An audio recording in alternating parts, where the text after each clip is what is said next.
The weathered timbers emerging from Portsmouth Harbour's mudflats during the 1967 excavation revealed secrets that would fundamentally alter understanding of English naval development.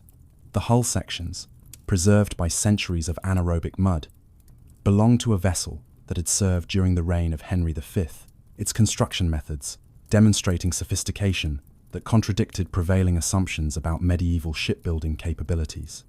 The discovery provided tangible evidence for the technological foundations upon which England would eventually construct the world's most powerful naval force, transforming a kingdom vulnerable to seaborne invasion into an empire whose fleets commanded every ocean. So before you get comfortable, take a moment to like the video and subscribe, but only if you genuinely enjoy what I do here.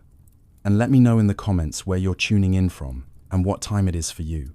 It's always fascinating to see who's joining us from around the world. Phone face down, volume at a whisper. Let's dive in. The maritime traditions that would eventually coalesce into English naval power emerged from the complex interactions between indigenous populations and successive waves of invasion during the early medieval period. The Romano-British population that remained after the empire's withdrawal in 410 possessed limited naval capabilities, having relied primarily on Roman military infrastructure for coastal defense and maritime commerce.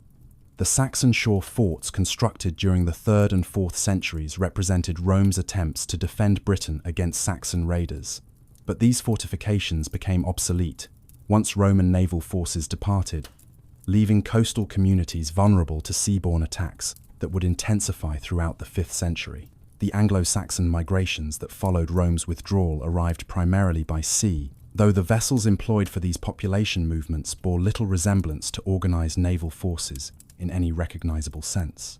The archaeological evidence suggests that early Anglo-Saxon boats were relatively small, open vessels designed for coastal navigation and river transport, rather than extended sea voyages or naval combat. These craft, constructed using clinker building techniques that overlapped planks to create flexible, seaworthy hulls, represented sophisticated responses to North Sea maritime conditions, but lacked the specialized features that would characterize later warships. The gradual consolidation of Anglo-Saxon kingdoms during the 6th and 7th centuries created political entities capable of organizing maritime resources for defensive purposes, though the scale and sophistication of these efforts remained limited by contemporary technological and economic constraints. The emergence of Viking raids during the late 8th century created immediate pressures for improved naval capabilities among Anglo-Saxon kingdoms struggling to defend extensive coastlines against highly mobile seaborne attackers. The Scandinavian longship represented a revolutionary vessel design that combined shallow draft enabling river navigation with seaworthiness sufficient for North Sea crossings, while its symmetrical hull allowed rapid direction changes without turning the vessel around. The first recorded Viking raid on English shores occurred in 793 when Scandinavian warriors attacked the monastery at Lindisfarne, demonstrating the vulnerability of coastal religious establishments and initiating a pattern of maritime raiding that would continue for centuries. The Anglo-Saxon Chronicles account of this attack, while emphasizing the raid's shocking violence and sacrilege, also implicitly acknowledged the maritime superiority that enabled Scandinavian forces to strike seemingly at will along England's exposed coastlines. The subsequent intensification of Viking activity during the 9th century, including the establishment of permanent Scandinavian settlements and the conquest of substantial English territories, occurred largely through maritime dominance that Anglo-Saxon kingdoms initially proved incapable of challenging effectively. The political fragmentation that characterized England during this period prevented coordinated naval responses to Viking incursions, while the economic resources necessary for constructing and maintaining significant naval forces remained dispersed among competing kingdoms, whose priorities often focused on land-based military capabilities and local defense. Alfred of Wessex's response to the Viking threat during the late 9th century included systematic attempts to develop naval capabilities that could contest Scandinavian maritime dominance. His reign, beginning in 871, amid crisis conditions with Viking forces controlling substantial English territory, witnessed conscious efforts to create what contemporary sources described as a fleet of ships, nearly twice as long as Viking vessels, suggesting deliberate attempts to gain technological advantages through superior ship design. The Anglo-Saxon Chronicles account of Alfred's naval initiatives, while fragmentary and potentially exaggerated, indicates that the king recognized the strategic importance of challenging Viking forces at sea, rather than merely defending against raids after attackers had landed. The construction of these larger vessels required mobilizing economic resources and technical expertise on unprecedented scales for Anglo-Saxon kingdoms, while their operation demanded recruitment and training of crews capable of managing more complex ships. The practical effectiveness of Alfred's naval experiments remains difficult to assess from surviving evidence, though the Chronicle records both successes and failures in engagements with Viking fleets. The inherent challenges of maintaining permanent naval forces within the political and economic structures of 9th century kingdoms meant that even Alfred's innovations produced only temporary advantages rather than sustained naval superiority. The continuation of Viking raids throughout Alfred's reign and long afterward demonstrated that early English naval development remained insufficient to eliminate the threat of Scandinavian maritime power. The political consolidation achieved by Alfred's successors during the 10th century created conditions enabling more systematic approaches to naval organization, though the permanent establishment of royal naval forces remained beyond the administrative and financial capabilities of even unified English kingdoms. The reign of Athelstan, from 924 to 939, witnessed efforts to extend royal authority over all England while maintaining defensive capabilities against continued Scandinavian threats. The legal codes promulgated during this period included provisions requiring certain landholders to provide ships and crews for royal service, establishing feudal obligations that would characterize English naval organization for centuries. These requirements represented attempts to distribute the financial burdens of naval defense across the kingdom's landed elite, rather than maintaining forces through direct royal expenditure, a practical necessity given the limited revenue-generating capabilities of early medieval governments. The effectiveness of these ship levy systems depended on complex relationships between royal authority and aristocratic cooperation, creating inherent instabilities as political circumstances changed and competing priorities influenced noble willingness to fulfill naval obligations. The resumption of major Viking invasions during the late 10th century, culminating in the Danish conquest of England under Sweyn Forkbeard and Canute, demonstrated the continuing limitations of English naval capabilities, despite institutional developments during the previous decades. Canute's reign from 1016 to 1035 represented a period when England formed part of a North Sea empire, whose ruler possessed both English and Scandinavian resources, fundamentally altering the strategic context for naval operations. The union of England and Denmark, under Canute's authority, eliminated the naval threat that had dominated English strategic thinking for over 2 centuries, while creating a maritime power that could potentially dominate North Sea commerce and project force across substantial distances. Canute's naval resources included not only English ship levies, but also Scandinavian fleets, with extensive experience in maritime warfare and long-distance expeditions, creating combined forces whose capabilities exceeded anything previous English rulers had commanded. The maintenance of this composite naval power required careful political management to preserve the loyalty of both English and Scandinavian elements, while the empire's dissolution after Canute's death in 1035 demonstrated the fragility of political arrangements that temporarily unified disparate maritime resources. The restoration of independent English monarchy under Edward the Confessor, from 1042 to 1066, occurred within a strategic environment transformed by decades of Scandinavian rule, with England's maritime institutions reflecting complex amalgamations of Anglo-Saxon traditions and Scandinavian innovations.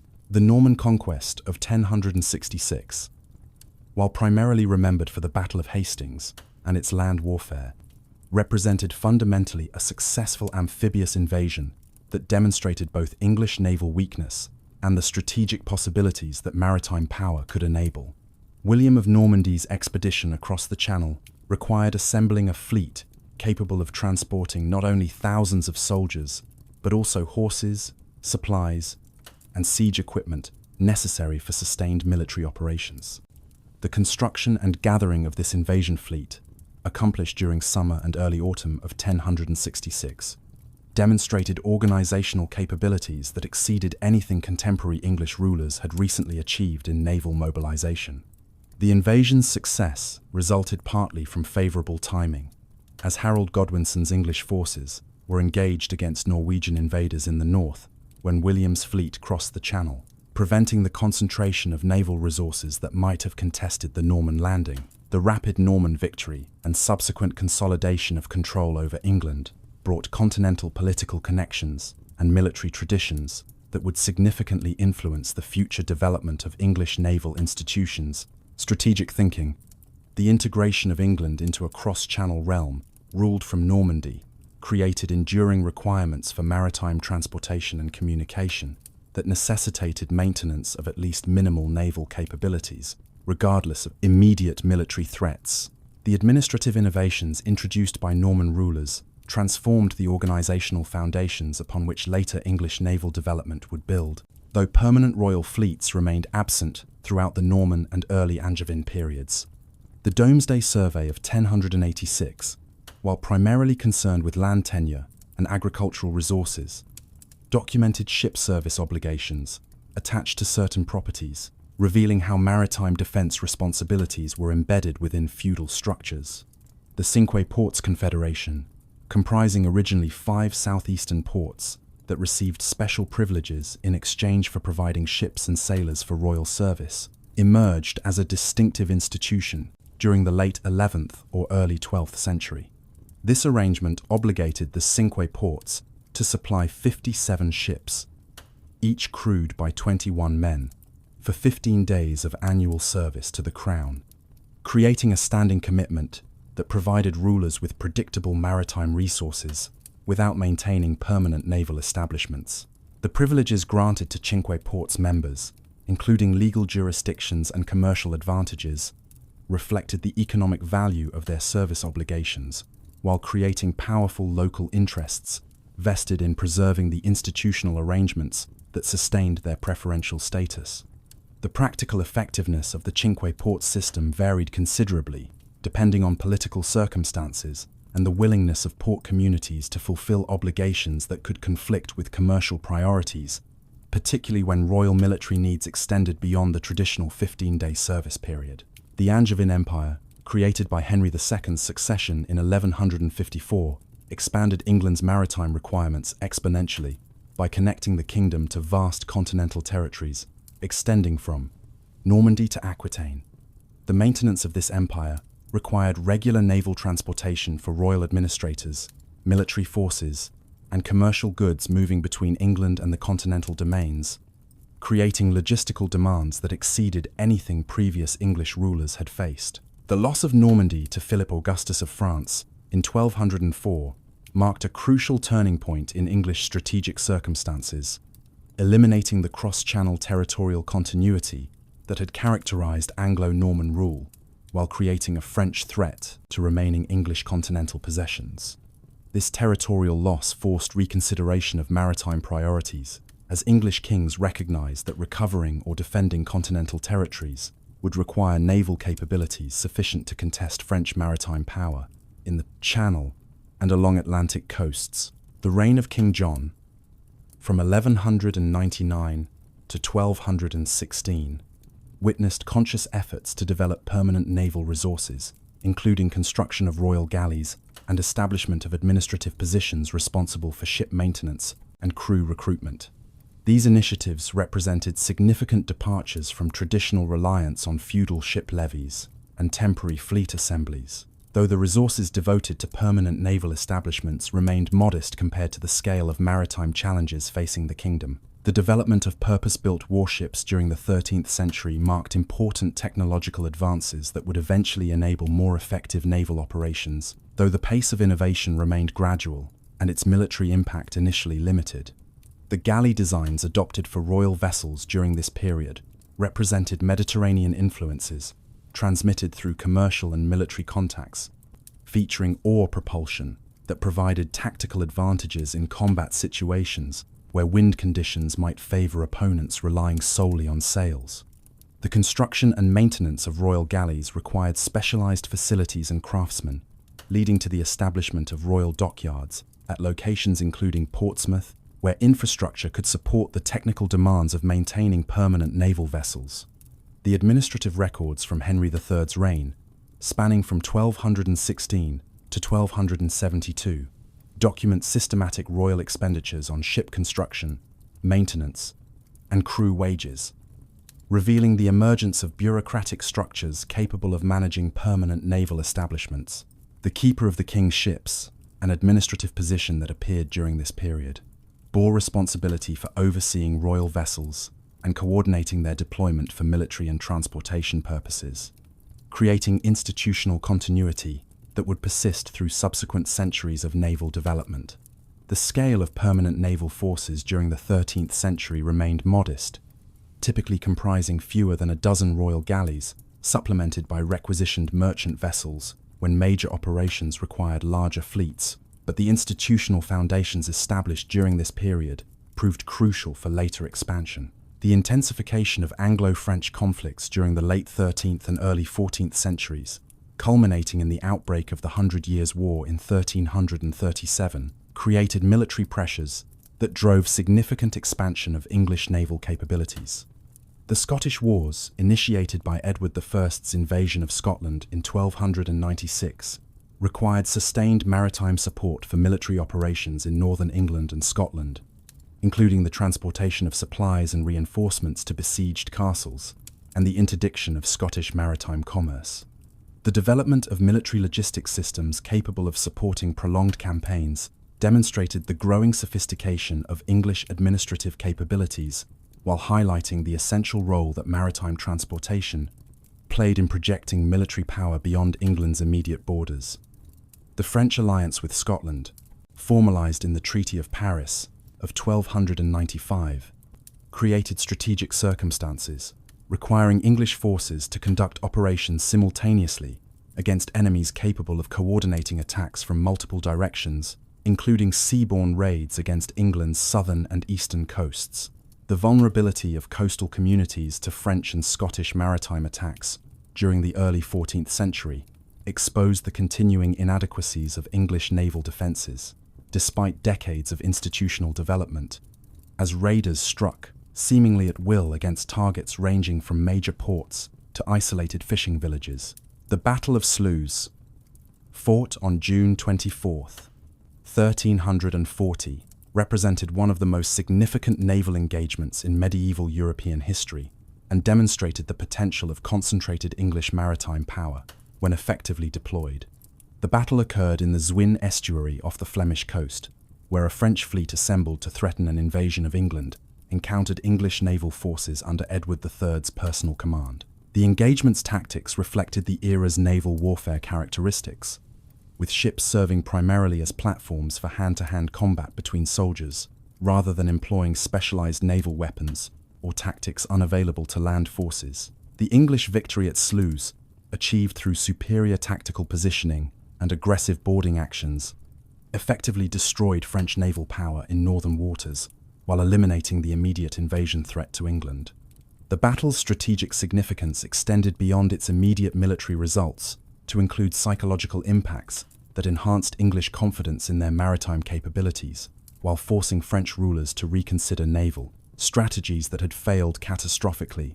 The limitations of this victory became apparent during subsequent decades, as French maritime power gradually recovered through renewed shipbuilding programs and the adoption of alternative strategies, including commerce, raiding, and support for Allied forces, rather than attempting to contest English naval superiority directly. The development of English maritime commerce during the 14th century created economic interests that both supported and complicated royal naval policies, as merchant shipping represented both a resource that could be mobilized for military purposes and a constituency whose commercial priorities sometimes conflicted with strategic imperatives. The growth of wool exports to Flemish textile centres created substantial merchant fleets, engaged in cross-channel trade, providing pools of experienced sailors and seaworthy vessels that royal authorities could requisition for military operations. The legal doctrine of Angary, establishing the Crown's right to commandeer merchant vessels for military service, with promises of compensation for losses, institutionalized the relationship between commercial and military maritime activities, while creating perennial tensions between merchants seeking to maximize profits through uninterrupted trade and royal officials demanding ships for potentially dangerous and economically disruptive military service. The development of privateering as a semi-official form of maritime warfare during this period reflected attempts to harness private commercial interests for military purposes by authorizing individual ship owners to attack enemy commerce while retaining portions of captured goods as compensation. These letters of marque created legal frameworks distinguishing authorized privateers from common pirates, though enforcement of these distinctions remained problematic, as privateers frequently exceeded their authorized scope and attacked neutral shipping, creating diplomatic complications that undermined broader strategic objectives. The naval administration that emerged during the 14th century established bureaucratic structures and procedural precedents that would influence English maritime governance for centuries, despite the absence of anything resembling a modern permanent navy. The position of Admiral of the Fleet appeared during this period, with appointees bearing responsibility for organizing and commanding naval operations, including the requisition of merchant vessels, recruitment of crews, and coordination of military activities.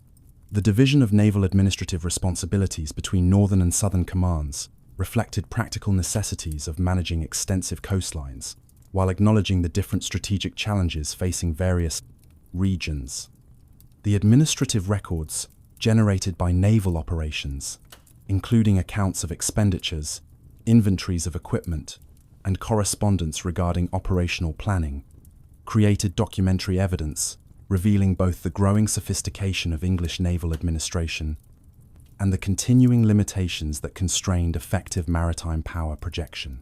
The financial burdens imposed by naval operations remained substantial obstacles to sustained military effectiveness, as the costs of maintaining even modest permanent naval forces and the expenses of mobilizing larger fleets for specific campaigns strained royal revenues, chronically inadequate for the ambitious military policies pursued by 14th century English kings.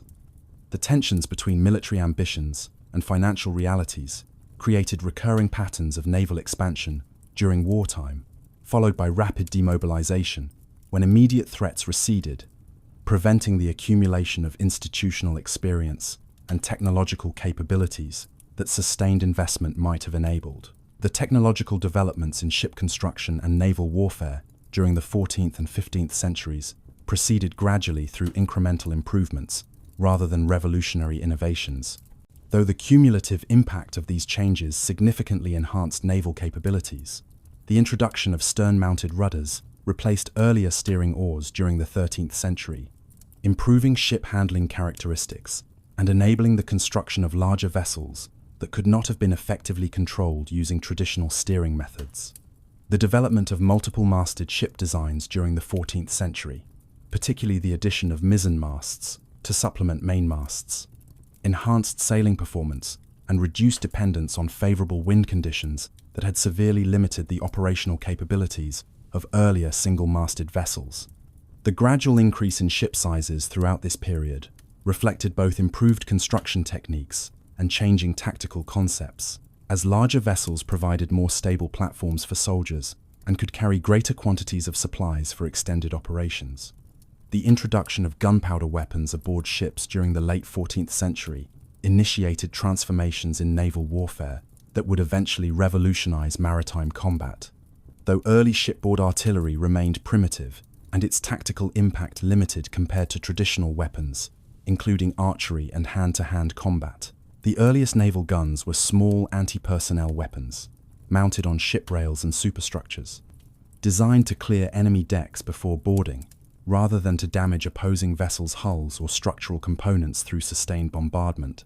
The Wars of the Roses, consuming English political energies from 1455 to 1485, created domestic turmoil that diverted attention and resources from naval development, while continental powers made significant advances in maritime capabilities.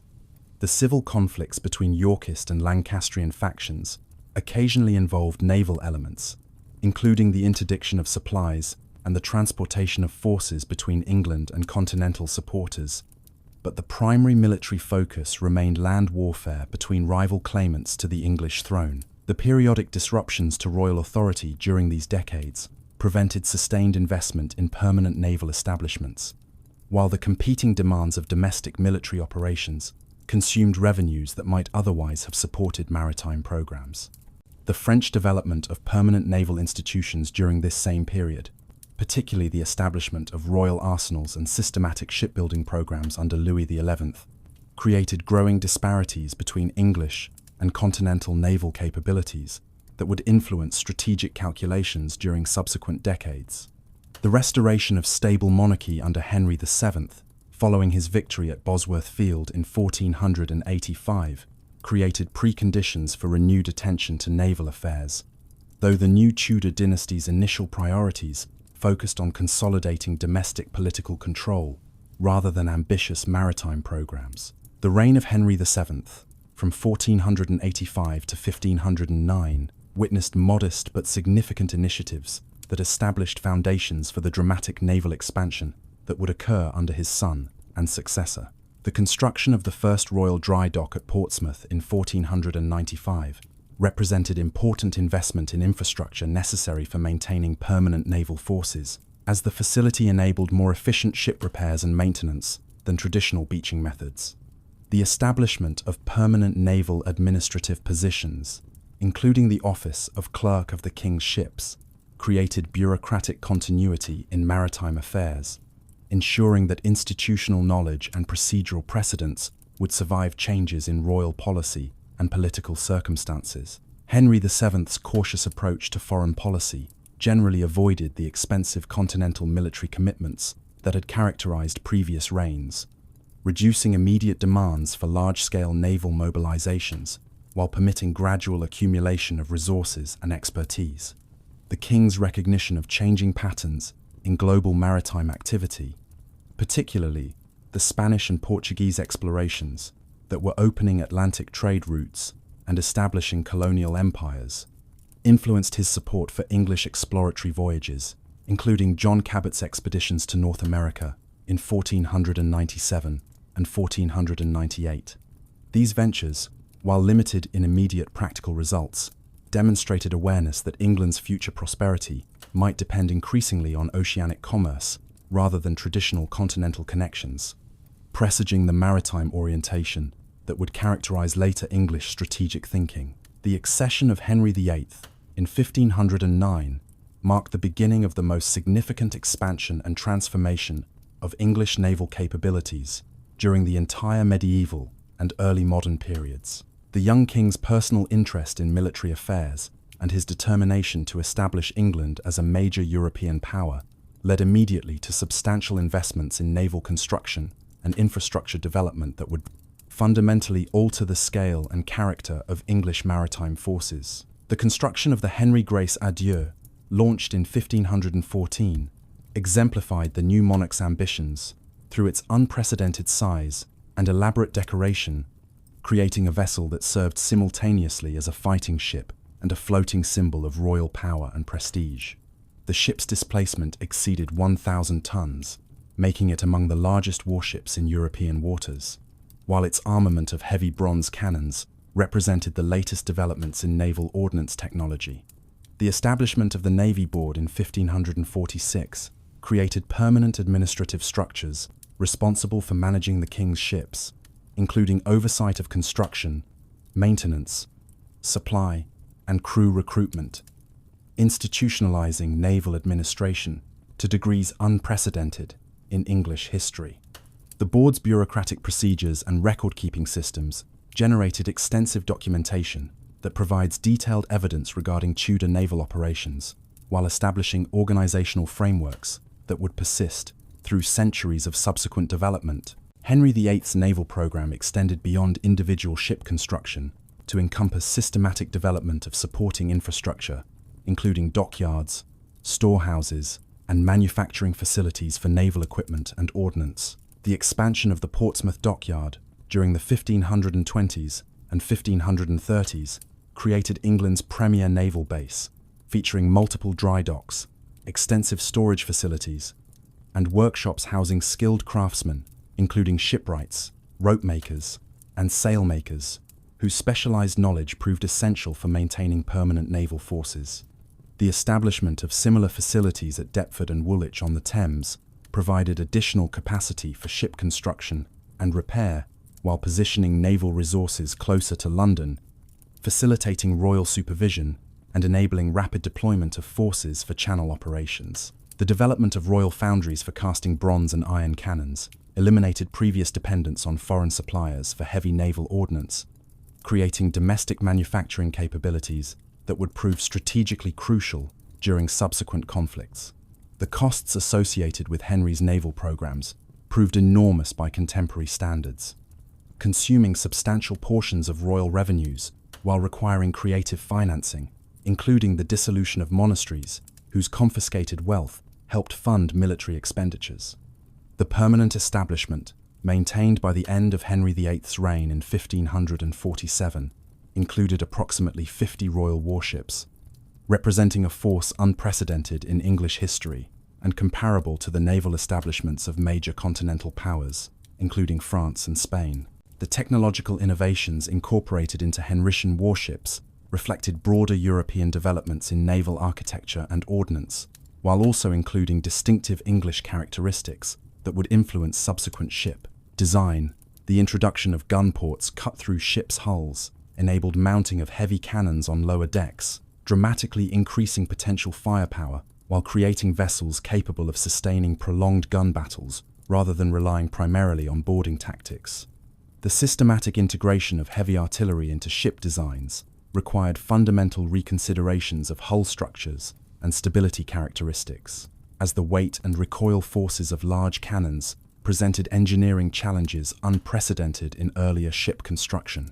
The loss of the Mary Rose during the Battle of the Solent in 1545, sinking with enormous casualties while attempting to engage French galleys, demonstrated the dangers inherent in the evolving designs, as the ship apparently capsized due to inadequate stability when water entered open gun ports during maneuvering. The recovery of the Mary Rose's hull in 1982 provided unprecedented archaeological evidence regarding Tudor ship construction and naval warfare, revealing details of daily life aboard warships and the practical implementation of contemporary military technologies. The tactical doctrines that developed during Henry VIII's reign emphasized artillery firepower over traditional boarding tactics, anticipating the line of battle tactics that would dominate naval warfare during subsequent centuries, though the technology and training required for effective gunnery remained underdeveloped during the Tudor period. The final years of Henry VIII's reign and the subsequent turbulent decades under Edward VI and Mary I witnessed fluctuating commitments to naval maintenance as religious conflicts and political instabilities consumed national attention and resources. The minority reign of Edward VI, from 1547 to 1553, occurred during periods of social and religious upheaval that diverted attention from maritime affairs, while economic difficulties limited resources available for naval expenditures. The naval administration established under Henry VIII continued functioning during these years, maintaining reduced fleets through careful management of limited resources, though the absence of major military operations or significant new construction represented retreat from the ambitious programs of the previous reign. Mary I's reign, from 1553 to 1558, witnessed renewed naval activity associated with her marriage to Philip II of Spain and English involvement in Spanish continental conflicts, though these operations generally served Spanish strategic interests rather than distinctively English objectives. The loss of Calais to French forces in 1558, ending over 2 centuries of English continental territorial presence, eliminated the principal justification for naval forces oriented toward channel operations in support of land warfare, forcing reconsideration of maritime strategic priorities that would ultimately contribute to the oceanic orientation characteristic of Elizabethan naval policy. The accession of Elizabeth I in 1558 initiated the most celebrated period in early English naval history, as the combination of Spanish hostility, Protestant religious identity, and emerging oceanic commerce created circumstances demanding effective naval capabilities, while enabling their development through diverse public and private initiatives. The new Queen's initial naval policies emphasized careful maintenance of existing forces rather than dramatic expansion, reflecting both her characteristically cautious approach to major expenditures and the absence of immediate maritime threats requiring urgent responses. The Navy Board continued managing the permanent naval establishment with efficiency that maintained vessels in serviceable condition despite chronic underfunding, while administrative reforms introduced during Elizabeth's early years improved accountability and reduced corruption that had plagued earlier naval administration. The gradual deterioration of Anglo-Spanish relations following Elizabeth's Protestant religious settlement and her covert support for Dutch rebels against Spanish rule created mounting pressures for enhanced naval preparedness, though the Queen's reluctance to provoke open conflict delayed full-scale military mobilization. The emergence of English privateering ventures against Spanish shipping during the 1560s and 1570s operated in legal grey areas between authorized commerce raiding and piracy, enabling attacks on Spanish colonial commerce, while providing the Crown with deniability regarding official responsibility for these provocations. The development of English oceanic commerce and exploration during Elizabeth's reign transformed the economic context within which naval power operated, creating private interests whose ships and maritime expertise could supplement royal naval forces while pursuing independent commercial objectives. The establishment of chartered trading companies, including the Muscovy Company in 1555 and the Levant Company in 1581, organized merchant ventures to distant markets, while creating institutional frameworks capable of financing and managing complex commercial operations. The successful circumnavigation of the globe by Francis Drake between 1577 and 1580 demonstrated English capabilities for extended oceanic voyages, while the immense wealth captured from Spanish colonial shipping proved the enormous profits available through aggressive maritime expansion. Drake's voyage represented both commercial venture and quasi-military operation, with the Queen covertly investing in the expedition while maintaining official ignorance of its purposes, exemplifying the blurred distinctions between private commerce and state policy that characterized Elizabethan maritime affairs. The establishment of systematic raids against Spanish colonial territories during the 1580s escalated Anglo-Spanish tensions toward inevitable war, while demonstrating that English maritime forces could operate effectively in Caribbean and Pacific waters, far from European bases. These expeditions required developing logistical capabilities for sustaining ships and crews during voyages lasting months or years, creating expertise in long-distance maritime operations that would prove invaluable during subsequent centuries of English naval expansion. The outbreak of open warfare with Spain in 1585 transformed English naval requirements from peacetime maintenance and limited privateering operations to full-scale military conflict against Titachen, Europe's dominant maritime power. Philip II's decision to launch a major invasion of England represented his response to years of English provocations, including support for Dutch rebels, raids against Spanish shipping, and Elizabeth's execution of Mary Queen of Scots in 1587, which eliminated Catholic alternatives to Elizabeth's Protestant rule. The Spanish Armada's departure from Lisbon in May 1588 comprised 130 ships, carrying approximately 30,000 men, creating the largest invasion force assembled against England since the Norman conquest, and presenting existential threats to Elizabeth's regime. The English response mobilized both royal naval forces and private ships requisitioned or volunteered for national defense, creating a combined fleet of nearly 200 vessels under command of Charles Howard, Lord Effingham, as Lord High Admiral. The subsequent campaign, lasting from late July through early August 1588, witnessed a series of running battles in the Channel as English forces harassed the Spanish fleet while avoiding the close quarters fighting that would have advantaged Spanish boarding tactics over English gunnery. The Battle of Gravelines, fought on July 29, 1588, represented the campaign's decisive engagement, as English ships inflicted severe damage on Spanish vessels through sustained artillery bombardment, while maintaining distances that prevented Spanish attempts at boarding. The tactical employment of longer-range cannons aboard English ships exploited technical advantages in gunnery and ship handling that proved decisive, despite Spanish superiority in soldiers and close combat capabilities. The Spanish fleet's subsequent retreat northward around Scotland and Ireland resulted from combat damage, ammunition, exhaustion, and deteriorating weather, rather than any single catastrophic defeat. Though storms destroyed numerous Spanish ships attempting to navigate unfamiliar coasts with inadequate charts and damaged vessels, the English strategic victory owed as much to superior seamanship and tactical flexibility as to any decisive technical advantages, while Spanish failures reflected logistical inadequacies and flawed operational planning rather than fundamental inferiority in ships or weapons.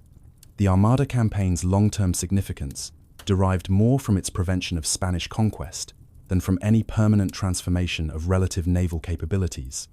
As Spain rapidly rebuilt maritime forces and continued contesting English naval power throughout the remaining 15 years of Elizabeth's reign, the subsequent Spanish armadas of 1596 and 1597, though ultimately unsuccessful, demonstrated that Spain retained formidable naval capabilities and willingness to continue attempting English invasion despite the 1588 disaster. The final decades of Elizabeth's reign witnessed continued naval operations against Spain, while English maritime expansion gradually shifted focus toward Atlantic commerce and American colonization efforts. The establishment of the East India Company in 1600 created institutional frameworks for organizing trade with Asian markets, requiring development of ships and crews capable of extended voyages around Africa to reach Indian Ocean destinations. The failure of early colonization attempts at Roanoke during the 1580s demonstrated the enormous challenges of establishing permanent English settlements in North America. Though these ventures established precedents for later successful colonization efforts, the Irish conflicts that consumed substantial English military resources during the 1599 required naval support for troop transportation and coastal operations, while Spanish interventions in Ireland on behalf of Catholic rebels demonstrated continuing strategic threats from the combination of external enemies and domestic religious divisions. The succession of James I in 1603, uniting the English and Scottish crowns, eliminated immediate northern security threats while creating new strategic circumstances that would influence subsequent naval development. The new king's Pacific foreign policy and his determination to end the expensive Spanish War marked significant departures from Elizabethan maritime activism, though the naval institutions and commercial networks established during the previous reign continued developing under new political conditions. The early Stuart period, encompassing the reigns of James I and Charles I from 1603 to 1649, witnessed complex developments in English naval affairs, as institutional foundations established under the Tudors underwent adaptations to changed strategic circumstances and evolved political relationships between Crown and Aventin Parliament. James I's conclusion of peace with Spain in 1604 eliminated immediate military pressures that had driven Elizabethan naval expansion, while the king's personal disinterest in maritime affairs and his preference for continental diplomatic engagement over oceanic commercial expansion represented significant reorientation of royal priorities. The permanent naval establishment maintained during James's reign declined in size and readiness, as reduced expenditures led to deferred maintenance and diminished operational capabilities. Though the Navy Board's administrative structures continued functioning and permanent shore facilities remained operational, the emergence of Mediterranean piracy as a significant threat to English commerce during the early 17th century, particularly raids by North African corsairs who captured English ships and enslaved crews, created demands for naval protection that existing forces proved inadequate to provide. The vulnerability of English merchant shipping to organized piracy demonstrated the limitations of current naval capabilities while generating merchant constituencies, advocating increased naval expenditures that conflicted with the Crown's financial constraints and competing expenditure priorities. The ship money controversy during the 1630s exemplified the constitutional tensions that would ultimately contribute to civil war, while reflecting genuine strategic concerns about naval preparedness.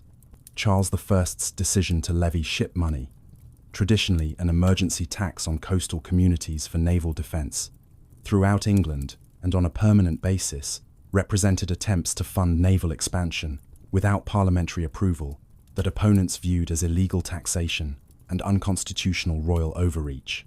The substantial revenues generated through ship money collections during the 1630s enabled significant naval construction programs that expanded the fleet and improved the condition of existing ships, demonstrating the king's genuine commitment to naval development alongside his constitutional disregard for parliamentary authority. The construction of the Sovereign of the Seas, launched in 1637, exemplified Charles's naval ambitions through its unprecedented size, elaborate decoration, and powerful armament, creating what was effectively the first three-decker warship, with over 100 guns mounted on 3 complete gun decks. The vessel represented both military investment and political statement, demonstrating royal power through technological and artistic achievements while consuming resources that critics viewed as extravagant waste during economic hardship.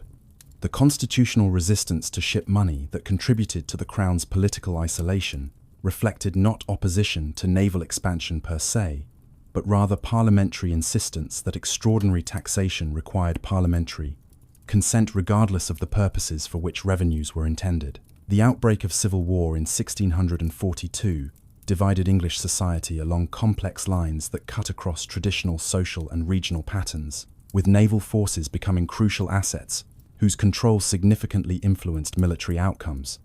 The Royal Navy's declaration for Parliament early in the conflict deprived Charles of maritime resources that might have enabled foreign intervention on his behalf, or disrupted parliamentary commerce that funded rebel military operations. Parliamentary control of England's primary naval bases, including Portsmouth and Plymouth, provided secure harbours and maintenance facilities essential for sustained naval operations, while access to London's commercial wealth and the customs revenues from maritime trade created financial advantages that proved decisive over the war's duration. The naval operations during the civil wars remained limited in scale compared to land campaigns, though maritime forces performed crucial functions including blockading royalist ports, transporting troops and supplies to support parliamentary armies, and preventing foreign assistance from reaching the king's forces. The seizure of ships loyal to the king and the recruitment of officers and sailors willing to serve Parliament created challenges for maintaining naval effectiveness during a period when political loyalties divided maritime communities, created suspicions about the reliability of forces whose professional identities had previously transcended political conflicts. The execution of Charles I in January 1649 and the establishment of the Commonwealth marked revolutionary transformations in English governance that profoundly affected naval administration and explain strategic priorities.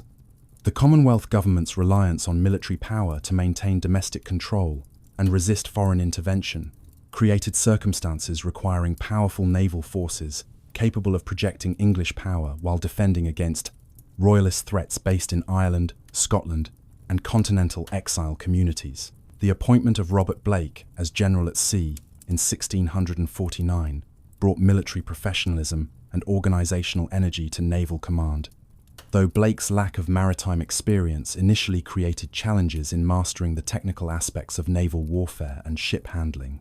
The expansion of the naval establishment under Commonwealth rule responded to multiple threats, including royalist privateers operating from continental bases, Dutch commercial competition, and potential foreign intervention on behalf of the exiled Charles II, creating requirements for forces substantially larger than pre-war peacetime establishments. The Navigation Act of 1651 represented systematic attempts to advance English commercial interests through legislation requiring that goods imported to England be carried either in English ships or ships of their countries of origin, directly challenging Dutch dominance of carrying trade that had made Dutch merchants Europe's primary maritime transporters, regardless of cargo origins or destinations. The First Anglo-Dutch War, lasting from 1652 to 1654, emerged from commercial rivalries, exacerbated by the Navigation Act, and represented the first conflict between Protestant maritime powers, whose antagonisms derived primarily from economic competition, rather than religious or dynastic conflicts. The tactical character of Anglo-Dutch naval battles differed significantly from earlier Anglo-Spanish engagements, as both sides deployed comparable ships armed with similar weapons and manned by experienced seamen, creating encounters whose outcomes depended on tactical skill, training, and numerical superiority, rather than fundamental technological or organizational advantages. The development of line-ahead formations during these battles represented crucial innovations in naval tactics, as commanders recognized that coordinating ship movements and concentrating firepower required more systematic organization than the melee battles that had characterized previous naval warfare. The Battle of Portland, fought over 3 days, in February 1653, demonstrated both the effectiveness of organized fleet tactics and the challenges of maintaining command and control during extended engagements involving dozens of ships operating across miles of ocean. Blake's victories in this and subsequent battles established English tactical superiority that forced Dutch acceptance of English terms in the Treaty of Westminster that ended the war in April 1654, though Dutch naval power remained formidable and would contribute to renewed conflicts during subsequent decades. The Protectorate period under Oliver Cromwell, from 1653 to 1658, witnessed continued naval expansion and increasingly ambitious operations as England sought to establish itself as a major European power capable of challenging Spanish and French interests. The Western Design Expedition of 1654 represented ambitious attempts to seize major Spanish colonial territories in the Caribbean, though the campaign's results fell far short of expectations when forces failed to capture Santo Domingo and settled for occupying Jamaica as a consolation prize. The permanent English possession of Jamaica, established through this expedition, created colonial footholds in the Caribbean that would prove strategically and economically valuable during subsequent centuries, though the immediate results disappointed expectations of dramatic victories and massive treasure captures. The naval war against Spain, that continued through the Protectorate's remaining years, achieved significant successes, including Blake's destruction of the Spanish treasure fleet at Santa Cruz in Tenerife in April 1657, demonstrating English capabilities for conducting offensive operations in Spanish-controlled waters far from home bases. These operations required developing logistical systems capable of sustaining naval forces during extended deployments, while maintaining the discipline and health of crews subjected to difficult conditions and tropical diseases that killed more sailors than enemy action. The restoration of Charles II in 1660 created new political circumstances that affected naval administration and operations, while preserving most of the institutional structures and capabilities developed during the Commonwealth period. The King's personal interest in naval affairs and scientific matters contributed to improvements in navigation techniques and ship design, while the restoration of aristocratic command structures replaced Commonwealth military professionals with courtiers whose naval expertise varied considerably. The establishment of the Royal African Company in 1660 created institutional frameworks for systematic English participation in the Atlantic slave trade, adding new commercial dimensions to English maritime activities that would have lasting economic and moral consequences. The renewal of Anglo-Dutch tensions during the 1660s reflected continuing commercial rivalries compounded by political and religious antagonisms, as Republican Dutch resisted Restoration monarchy while competing for colonial possessions and maritime trade. The Second Anglo-Dutch War from 1665 to 1667 witnessed some of the largest and most devastating naval battles, yet fought as improved ships carrying heavier armaments, created destructive capabilities unprecedented in earlier conflicts.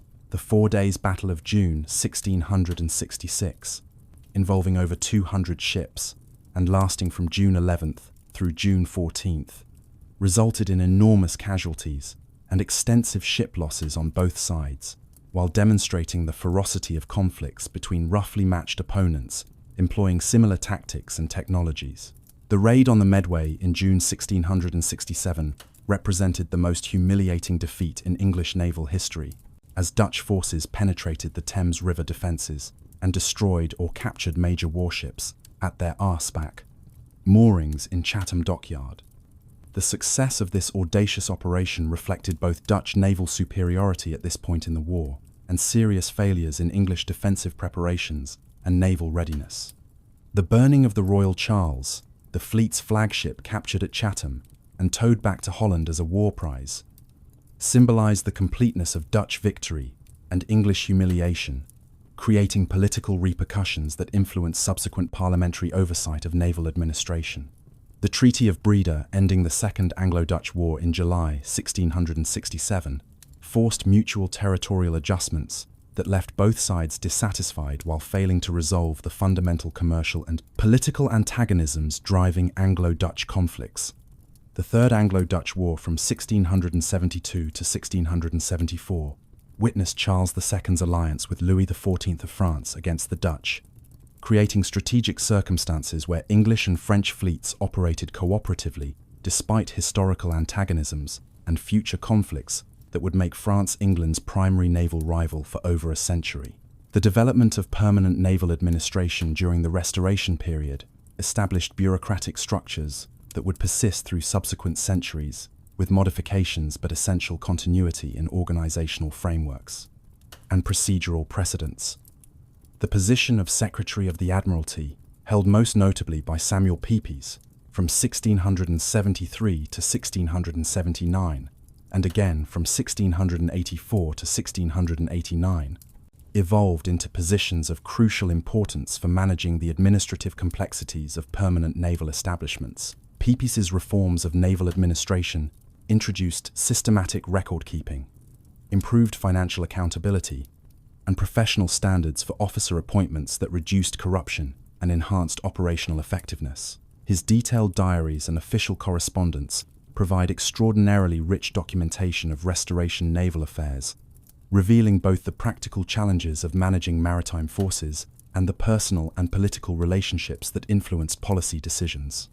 The establishment of mathematical schools for training navigators and the promotion of scientific approaches to problems of navigation, ship design, and gunnery reflected Enlightenment influences on naval development, creating foundations for the technical expertise that would characterize later British naval dominance. The Royal Observatory's founding at Greenwich in 1675 specifically aimed to improve astronomical data necessary for accurate navigation, demonstrating royal recognition that scientific advancement contributed directly to naval capabilities and maritime commerce. The Glorious Revolution of 1688 fundamentally altered England's strategic position by replacing the Catholic James II with the Protestant William of Orange, creating alliance with the Dutch Republic and bringing England into the wars of the Grand Alliance against Louis XIV's France.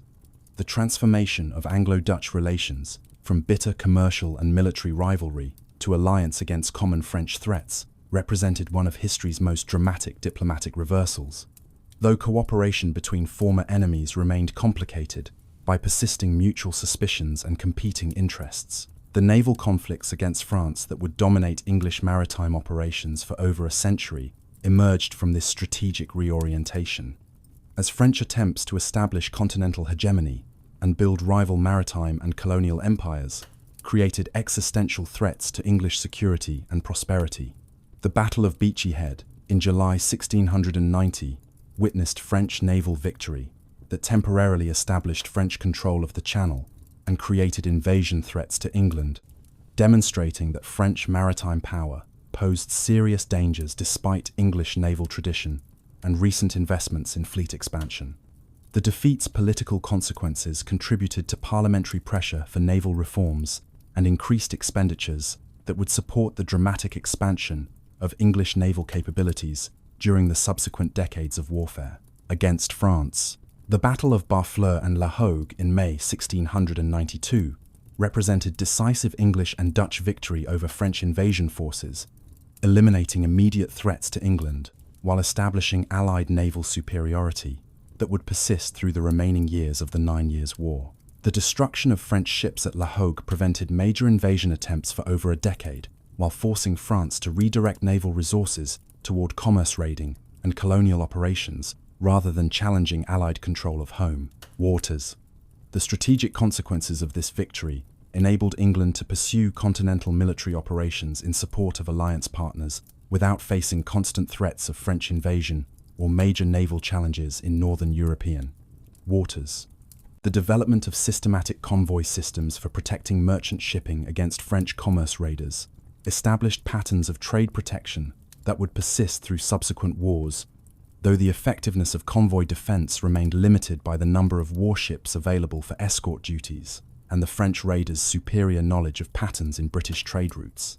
The financial costs of maintaining large battle fleets while simultaneously protecting commerce against numerous raiders strained English resources, even as growing maritime trade generated revenues that funded continued naval expansion. The War of Spanish Succession from 1702 to 1713 witnessed continued growth of English naval power alongside major land campaigns in continental Europe and colonial conflicts in North America and the Caribbean. The Union of England and Scotland in 1707 created the Kingdom of Great Britain and integrated Scottish maritime resources into a unified British naval establishment, though Scotland's naval traditions remained less developed than England's and integration proceeded gradually. The capture of Gibraltar in 1704 provided Britain with a permanent Mediterranean naval base whose strategic value would prove enormous during subsequent centuries, enabling sustained British naval presence in Mediterranean waters without dependence on Allied bases or extended supply lines from home ports.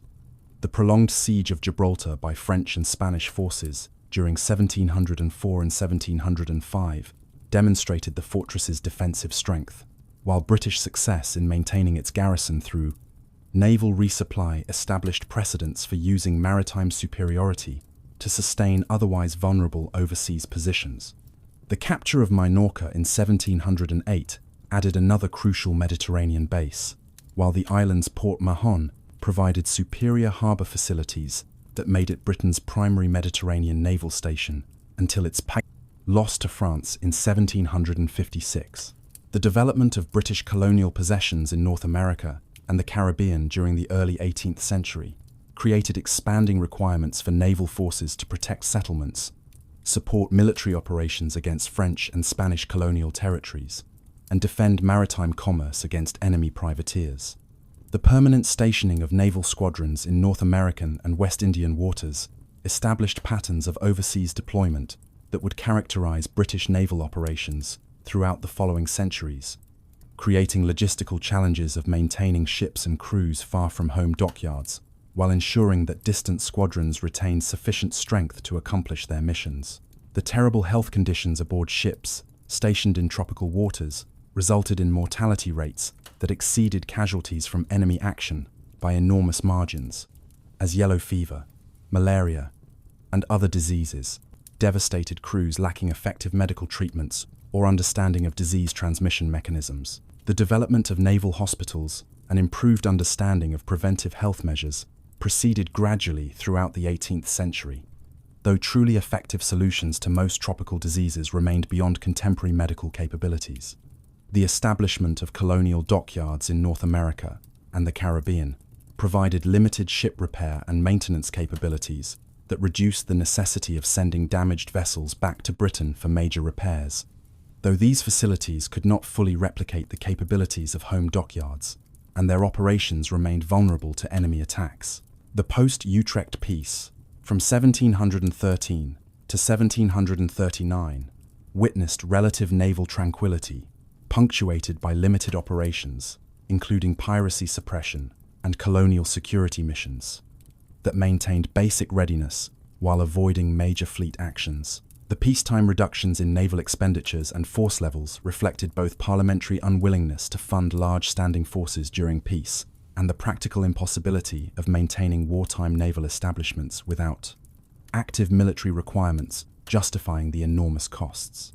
The preservation of core capabilities through retention of essential personnel maintenance of key ships in reserve, and continued operation of dockyards ensured that Britain could expand naval forces when renewed conflicts required, though the mobilization process remained slow and expensive. The development of opposition political criticism of government naval policies during this period established patterns of parliamentary oversight and public debate regarding naval affairs that would intensify during subsequent decades. The creation of permanent political positions, including First Lord of the Admiralty, who served as political head of naval administration, established clearer lines of responsibility, while subjecting naval policies to partisan pressures that sometimes conflicted with purely military considerations. The War of Jenkins' Ear, beginning in 1739, merged into the broader War of Austrian Succession that consumed European energies from 1740 to 1748, creating renewed requirements for major naval operations against France and Spain. The dramatic expansion of the British fleet during these years demonstrated the mobilization capabilities developed through previous conflicts, while straining financial resources and creating recruitment difficulties as demand for sailors exceeded supply from traditional maritime communities. The introduction of impressment on larger scales to fill crew requirements created social tensions between naval manpower needs and individual liberties, as press gangs forcibly recruited men from merchant ships and coastal communities to serve in wartime fleets. The development of systematic cruising stations around British coasts, where naval vessels intercepted merchant shipping to impress experienced sailors, reflected the desperation of manpower shortages, while creating enormous disruptions to maritime commerce. The Battle of Toulon in February 1744, between British Mediterranean forces and combined French and Spanish fleets, resulted in inconclusive tactical outcomes that prevented British destruction of enemy forces, while French failure to achieve decisive victory left Britain in effective control of Mediterranean waters. The expedition against Cartagena in 1741 represented ambitious but ultimately disastrous attempts to seize major Spanish colonial strongholds through combined naval and military operations. The enormous British force assembled for this operation included over 50 warships and nearly 30,000 soldiers and sailors, creating one of the largest amphibious expeditions mounted during the 18th century. The campaign's failure resulted from multiple causes, including inadequate intelligence regarding the strength of Spanish defenses, devastating disease that killed thousands of British personnel, and failures of coordination between naval and military commanders, whose personal antagonisms undermined operational effectiveness. The enormous casualties suffered during this expedition, with disease killing far more men than enemy action, demonstrated the continuing vulnerability of European military forces to tropical diseases, while highlighting the logistical challenges of sustaining large forces in distant overseas operations. The political consequences of this disaster included intensified criticism of government military policies and demands for improved planning and coordination of future expeditions, though similar problems would recur during subsequent overseas operations throughout the 18th century. The 7 Years' War from 1756 to 1763 marked the emergence of truly global naval conflict, as British and French forces fought across multiple theatres including European waters, the Mediterranean, the Atlantic, the Caribbean, the Indian Ocean, and the Pacific. The loss of Minorca to French forces in May 1756, and the subsequent execution of Admiral John Byng for failing to relieve the island, demonstrated the enormous political pressures facing naval commanders, while creating deterrent effects that made future commanders extremely aggressive in seeking battle regardless of tactical circumstances. The emphasis on offensive action that characterized subsequent British naval operations reflected both sound strategic principles regarding the advantages of initiative and the personal consequences commanders faced if perceived as insufficiently aggressive. The combination of William Pitt's strategic direction with effective naval commanders, including Edward Hawke and Edward Boscawen, created unprecedented coordination between political leadership and operational commanders that maximized the effectiveness of British naval power. The systematic targeting of French colonial possessions through amphibious expeditions, supported by overwhelming naval superiority, gradually eliminated French overseas territories while disrupting the trade that financed French war efforts. The Battle of Quiberon Bay in November 1759 represented perhaps the most dramatic British naval victory of the 18th century, as Hawke's pursuit of French invasion forces into treacherous coastal waters during a fierce storm demonstrated the superiority of British seamanship and aggressive tactics. The destruction of French ships in this battle eliminated invasion threats to Britain, while crippling French naval power so severely that reconstruction required years and left France unable to challenge British maritime dominance during the war's remaining years. The systematic British captures of French colonial territories during 1759 and 1760, including Guadeloupe, Martinique, and key territories in India and Canada, demonstrated how naval superiority enabled overseas conquest while denying France the resources to contest British expansion. The conquest of Canada through operations at Louisbourg in 1758 and Quebec in 1759 eliminated French power in North America while establishing Britain as the dominant colonial power north of Mexico. The Treaty of Paris in 1763 confirmed British retention of most conquered territories while establishing Britain as the preeminent global maritime and colonial power, though French desires for revenge would drive subsequent naval reconstruction that would challenge British dominance during the American Revolutionary War. The American Revolutionary War from 1775 to 1783 created unprecedented challenges for British naval power, as rebellious colonies received support from France, Spain, and the Dutch Republic, forcing Britain to defend global interests against multiple enemies simultaneously. The entry of France into the war in 1778 transformed a colonial rebellion into a major international conflict, requiring Britain to defend home waters, protect Mediterranean interests, secure Caribbean possessions, maintain forces in Indian waters, and blockade or confront American ports, creating demands that exceeded available naval resources. The Franco-American alliance enabled Continental Army to survive British military pressure, while French naval forces contested British maritime control in American waters, creating strategic circumstances dramatically different from earlier colonial conflicts, where British naval supremacy had been unchallenged. The Battle of the Chesapeake in September 1781 demonstrated the decisive strategic impact of temporary naval superiority, as French control of waters around Yorktown prevented British relief of Cornwallis's trapped army and forced the surrender that effectively ended major military operations. The subsequent British naval victories against French forces in the Caribbean during 1782 restored some British prestige, while securing valuable colonial possessions, though these successes came too late to prevent American independence or reverse the war's broader outcome. The decades following American independence witnessed major reforms in British naval administration, tactics, and technology that prepared the service for the challenges of the French Revolutionary and Napoleonic Wars. The introduction of copper sheathing on ship bottoms prevented growth of marine organisms that degraded sailing performance, extending the time ships could remain at sea between expensive docking for hull cleaning and repair. The standardization of ship designs through establishment of systematic rating systems and construction specifications improved maintenance efficiency, while enabling more effective fleet organization based on vessels' capabilities.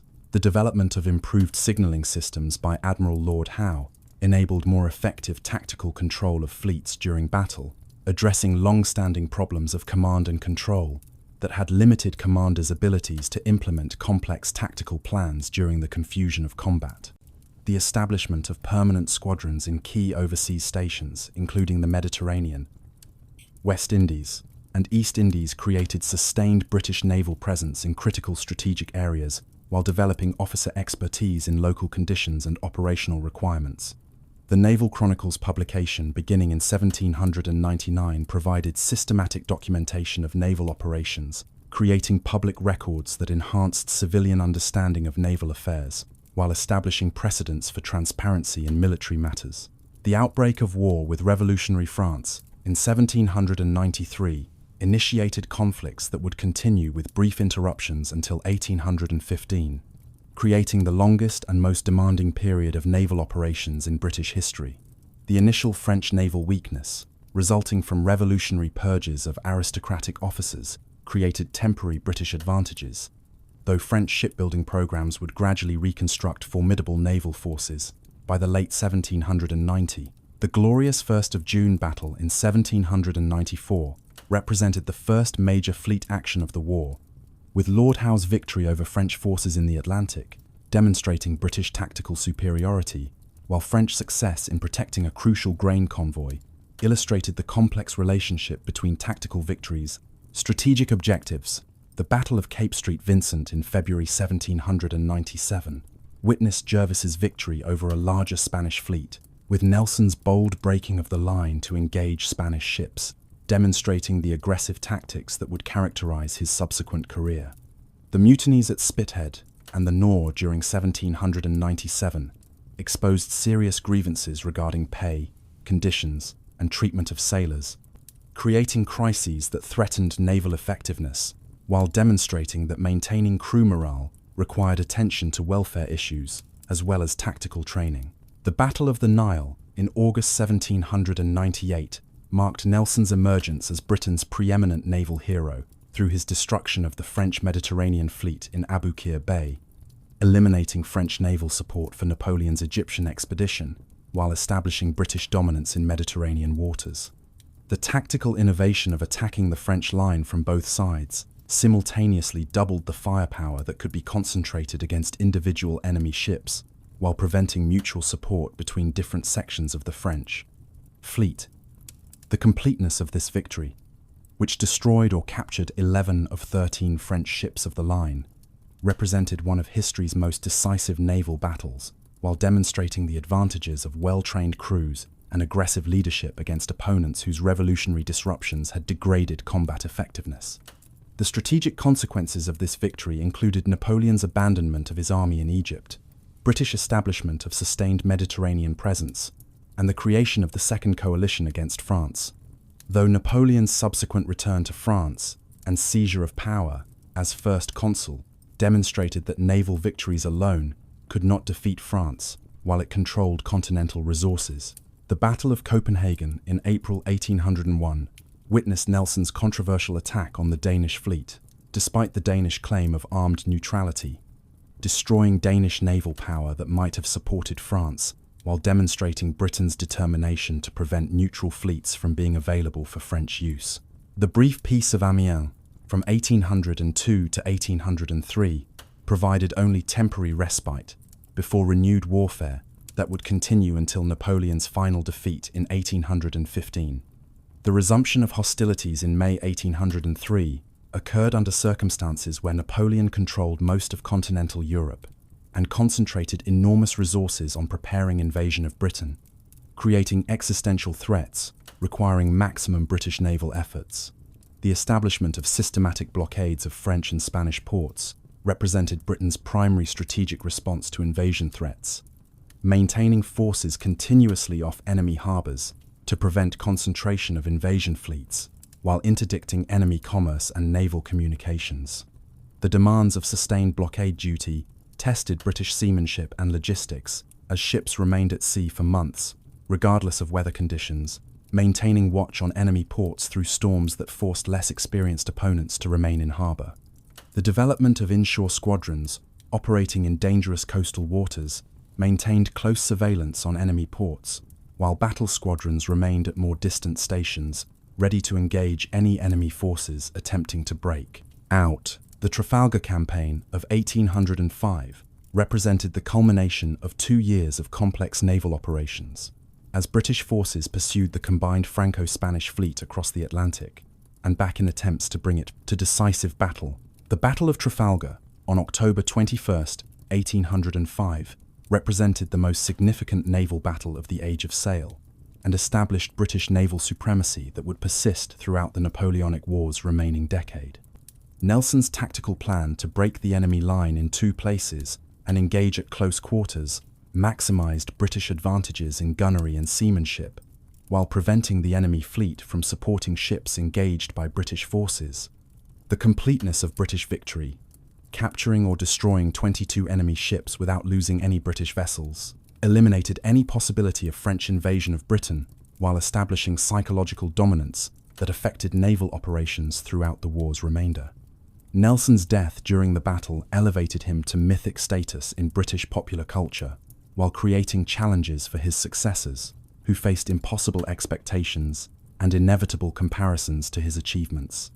The strategic importance of Trafalgar extended beyond its immediate tactical results to include its demonstration that British naval power could protect Britain against continental enemies, regardless of land warfare outcomes, enabling continued British resistance throughout subsequent years when Napoleon controlled virtually all of Europe. The final decade of the Napoleonic Wars witnessed British naval forces operating globally in support of diverse strategic objectives, including blockading enemy ports, supporting Allied land forces, conducting amphibious operations against enemy coastal positions, protecting British commerce, and raiding enemy trade.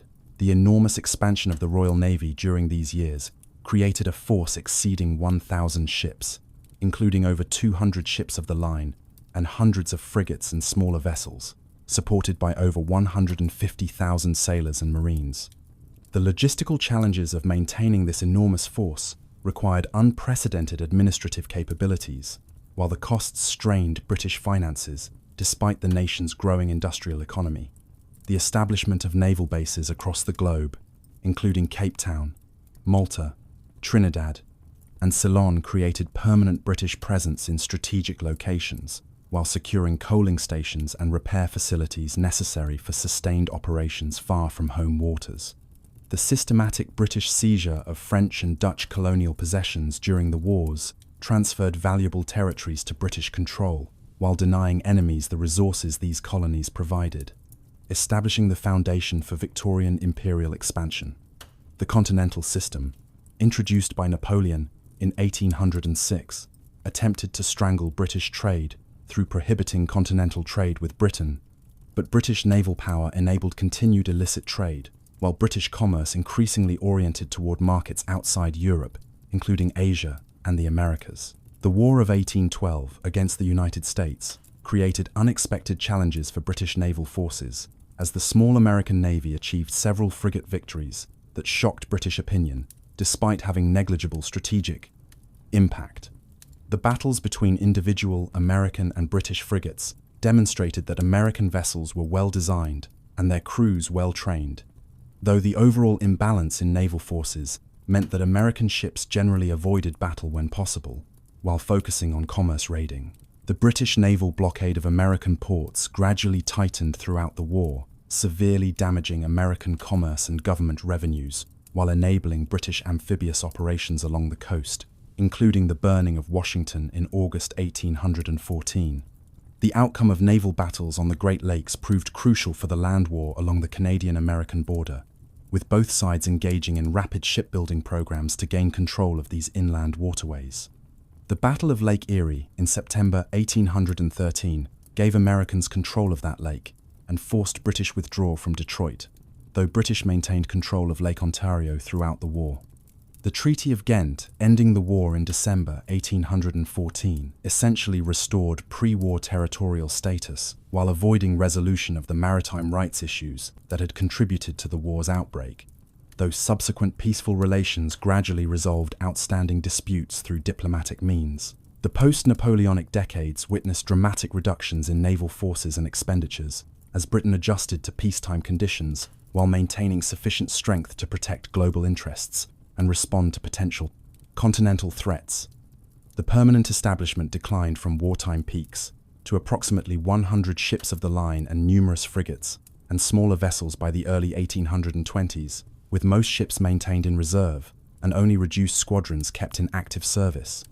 The transition to peacetime conditions created challenges for naval personnel, as demobilization left thousands of officers without active employment, while impressed seamen returned to civilian life or merchant service. The development of half-pay systems for unemployed officers maintained their connection to the service, while providing modest incomes until they could be recalled to active duty when needed.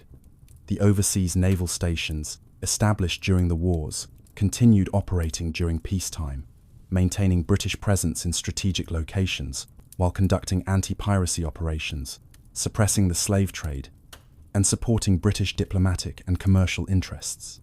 The West Africa Squadron, established in 1808 to enforce the abolition of the slave trade, gradually expanded during the post-war years, capturing illegal slave ships and freeing their human cargo while establishing legal precedents for humanitarian intervention in international waters. The technological transformations beginning during the 1820s and accelerating throughout Victoria's reign fundamentally altered naval warfare through introduction of steam power, iron construction, explosive shells, and rifled guns that rendered traditional wooden sailing warships obsolete. The first steam-powered warships faced skepticism from naval traditionalists, who viewed steam machinery as unreliable, vulnerable to enemy fire, and incompatible with existing naval tactics and ship handling practices. The early steamships' limited coal capacity and low fuel efficiency restricted their operational range and required frequent coaling, initially limiting steam vessels to operations near bases where coal was available. The Admiralty's cautious approach to steam adoption reflected legitimate concerns about the technology's reliability and strategic implications, though critics charged that conservative naval culture resisted inevitable technological progress. The gradual improvements in steam engine efficiency and reliability during the 1830s and 1840s addressed initial limitations, while demonstrating the tactical advantages of power, independent of wind conditions. The ability to maneuver freely regardless of wind direction and to maintain position in currents and tides provided steamships with enormous advantages over sailing vessels in confined waters or adverse conditions. The screw propeller's development during the 1840s solved earlier problems with paddle wheels that were vulnerable to damage, affected ship stability, and interfered with broadside armament placement. The Crimean War, from 1854 to 1856, provided the first major test of steam-powered naval forces in combat conditions, while demonstrating both steam technologies' advantages and the continuing relevance of traditional naval capabilities. The Royal Navy's role in the war primarily involved transporting and supporting Allied land forces, while blockading Russian ports and conducting bombardments of coastal fortifications. The steamship's ability to tow sailing ships of the line enabled the battle fleet to operate effectively in the Black Sea, despite frequently unfavorable wind conditions that would have severely limited pure sailing warships' movements. The successful reduction of Russian fortifications at several points demonstrated steam gunboats' value for close-range bombardment in coastal waters, where sailing ships would have struggled to maintain position. The limitations of contemporary steam technology remained apparent as coal shortages periodically immobilized vessels, while mechanical breakdowns disabled ships at inopportune moments. The war's primary long-term impact on naval development involved demonstrating that future naval conflicts would increasingly employ steam propulsion, while traditional sailing ship tactics and formations became progressively less relevant. The launch of HMS Warrior in 1860 represented Britain's revolutionary response to French construction of La Gloire, the first ocean-going ironclad warship completed in 1859. Warrior's iron hull construction and armor protection marked fundamental departures from traditional wooden ship design, while her combination of steam power with auxiliary sailing rig provided reliability and operational range that contemporary engines alone could not achieve. The vessel's size, speed, and firepower exceeded all previous warships, while her iron construction provided protection against the shell guns that had demonstrated devastating effectiveness against wooden ships during the Crimean War. The rapid obsolescence of wooden sailing ships of the line following these ironclad innovations forced wholesale reconstruction of the battle fleet, despite the enormous costs involved in replacing recently built vessels with entirely new ship types. The technological competition between armor and armament that would characterize late 19th century naval development began immediately, as ship designers sought optimal combinations of armor, thickness, armament, power, speed, and seaworthiness within the constraints imposed by available materials and propulsion systems. The development of increasingly powerful rifled guns, firing explosive shells, created constant pressure to increase armor protection, while the weight of heavy armor limited ship's speed and seakeeping qualities. The gradual elimination of sailing rigs from warship designs during the 1870s and 1880s reflected growing confidence in steam machinery's reliability, while enabling ship designs optimized for mechanical propulsion rather than compromised by maintaining sailing capabilities. The turret ship design pioneered by HMS Devastation, completed in 1873, mounted main armament in rotating turrets rather than traditional broadside arrangements, enabling all guns to fire on either beam while protecting gun crews behind armored shields. The absence of masts and sailing rig in Devastation marked symbolic recognition that the age of sail warfare had definitively ended, though resistance to this technological revolution persisted among officers trained in traditional seamanship who viewed sailing skills as essential elements of naval professionalism. The development of increasingly sophisticated marine engineering, including compound and triple expansion engines, improved fuel efficiency while enabling higher speeds, though the necessity of maintaining coal supplies remained fundamental constraint on operational planning. The establishment of coaling stations throughout the British Empire created global infrastructure, enabling sustained naval operations far from home waters, while controlling access to coal became strategic concern as important as controlling food supplies or ammunition stores. The Victorian Royal Navy's role as guardian of British global commerce and empire created requirements for forces distributed across worldwide stations, while maintaining concentrated strength in home waters sufficient to challenge any potential European rival. The Mediterranean fleet stationed at Malta served as primary force projection capability for protecting British interests throughout the Mediterranean and Middle East, while supporting operations extending into the Red Sea and Indian Ocean. The Channel Fleet maintained readiness for potential conflicts with France, or later Germany, while conducting training that maintained combat effectiveness and tested new technologies and tactics. The establishment of permanent squadrons on overseas stations, including the China Station, East Indies Station, North America and West Indies Station, Cape Station, and Australia Station, created global British naval presence while providing bases from which to conduct anti-piracy operations, protect British subjects and commerce, and support diplomatic initiatives. The gunboat diplomacy that characterized Victorian imperial expansion relied heavily on naval forces capable of appearing suddenly in remote regions to influence local authorities through demonstrations of overwhelming force. The numerous small colonial conflicts and interventions during Victoria's reign generally involved naval forces, either providing fire support for land operations or conducting independent punitive expeditions against coastal targets.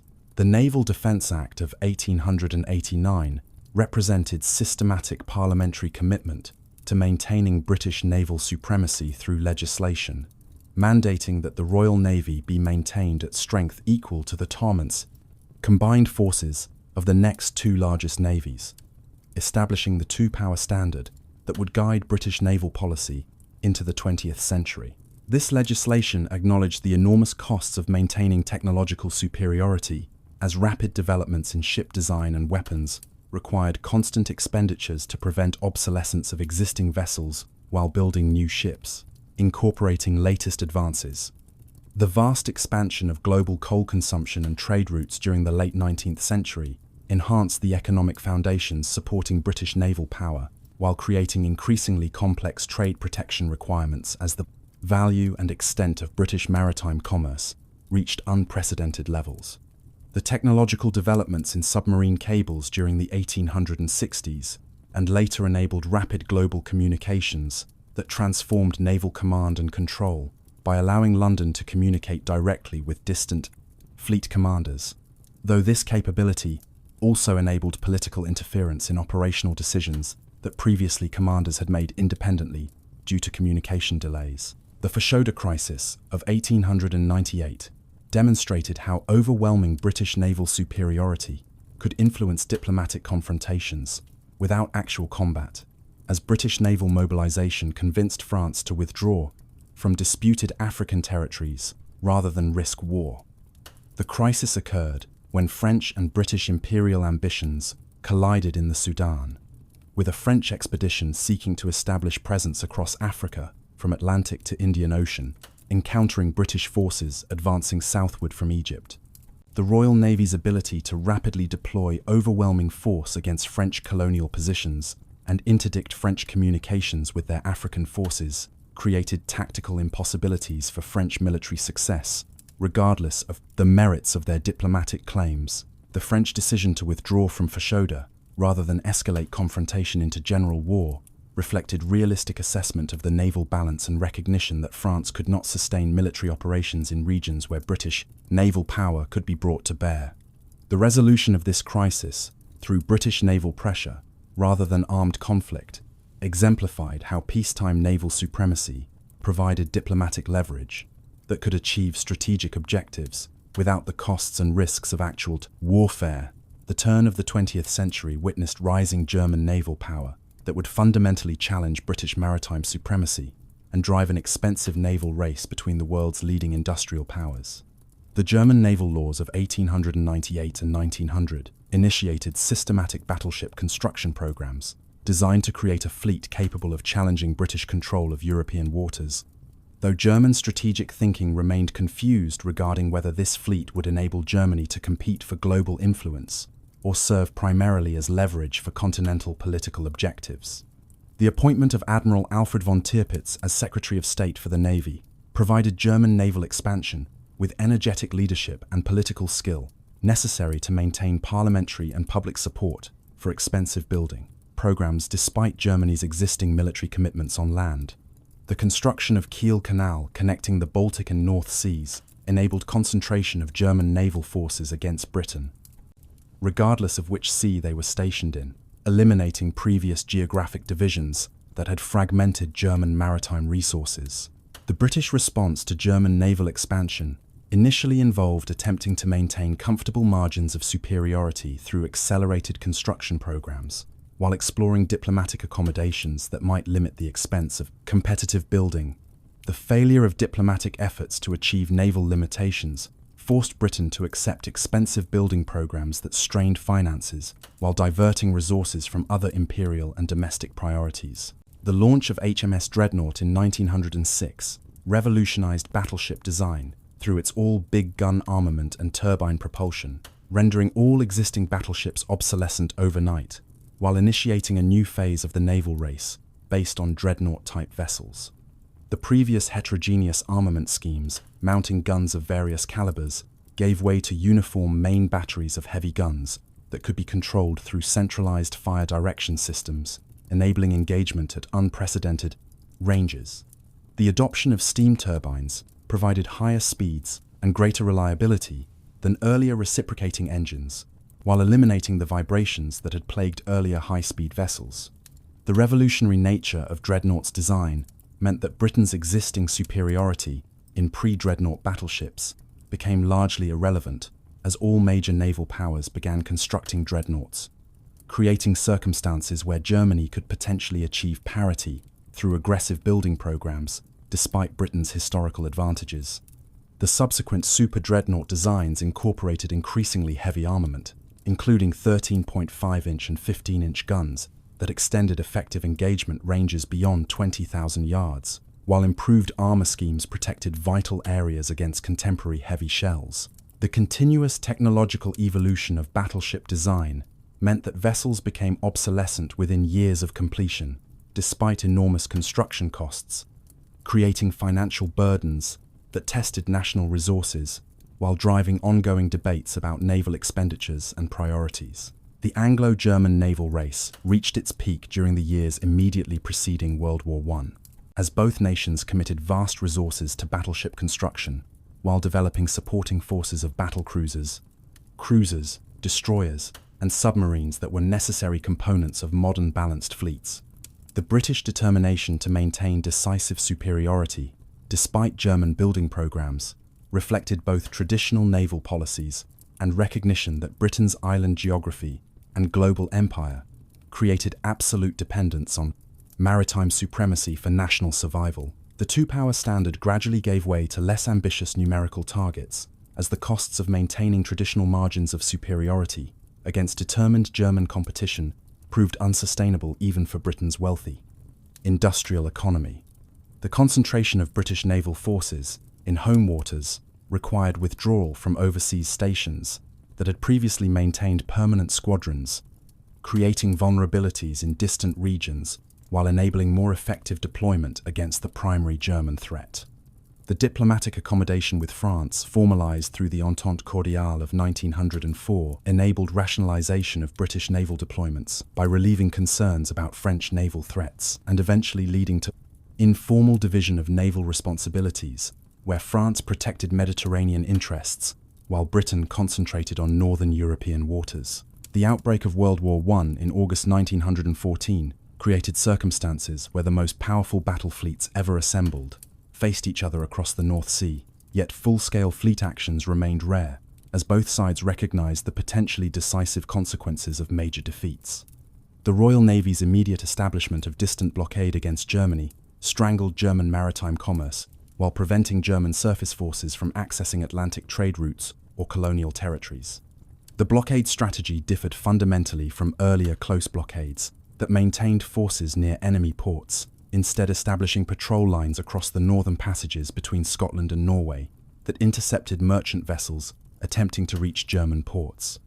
The Grand Fleet, based at Scapa Flow in the Orkney Islands, positioned British battle forces to intercept any German attempt to break into the Atlantic, while maintaining sufficient distance from German bases to provide warning time against surprise attacks by submarines or destroyers. The German high seas fleet's occasional sorties into the North Sea represented attempts to catch detached British squadrons at disadvantage or lure British forces over submarine ambushes. Though German reluctance to risk full fleet action against superior British forces prevented the decisive engagements that might have fundamentally altered the naval balance. The Battle of Jutland on May 31st and June 1st, 1916, represented the only full-scale clash between the British Grand Fleet and German High Seas Fleet during World War I, producing tactically confused results that sparked decades of controversy regarding both operational performance and strategic consequences. The battle developed when German forces sortied from their bases, intending to attack British patrols, unaware that British intelligence derived from captured German codebooks had alerted the Grand Fleet, which sailed to intercept German forces. The initial battlecruiser engagement witnessed serious British losses, including the destruction of HMS Indefatigable and HMS Queen Mary, due to inadequate armor protection and dangerous ammunition handling practices that enabled flash fires to reach magazines. The subsequent clash between the main battle fleets as darkness approached demonstrated the confusion inherent in managing dozens of ships across miles of ocean, while poor visibility and smoke obscured enemy movements and made accurate gunnery extremely difficult.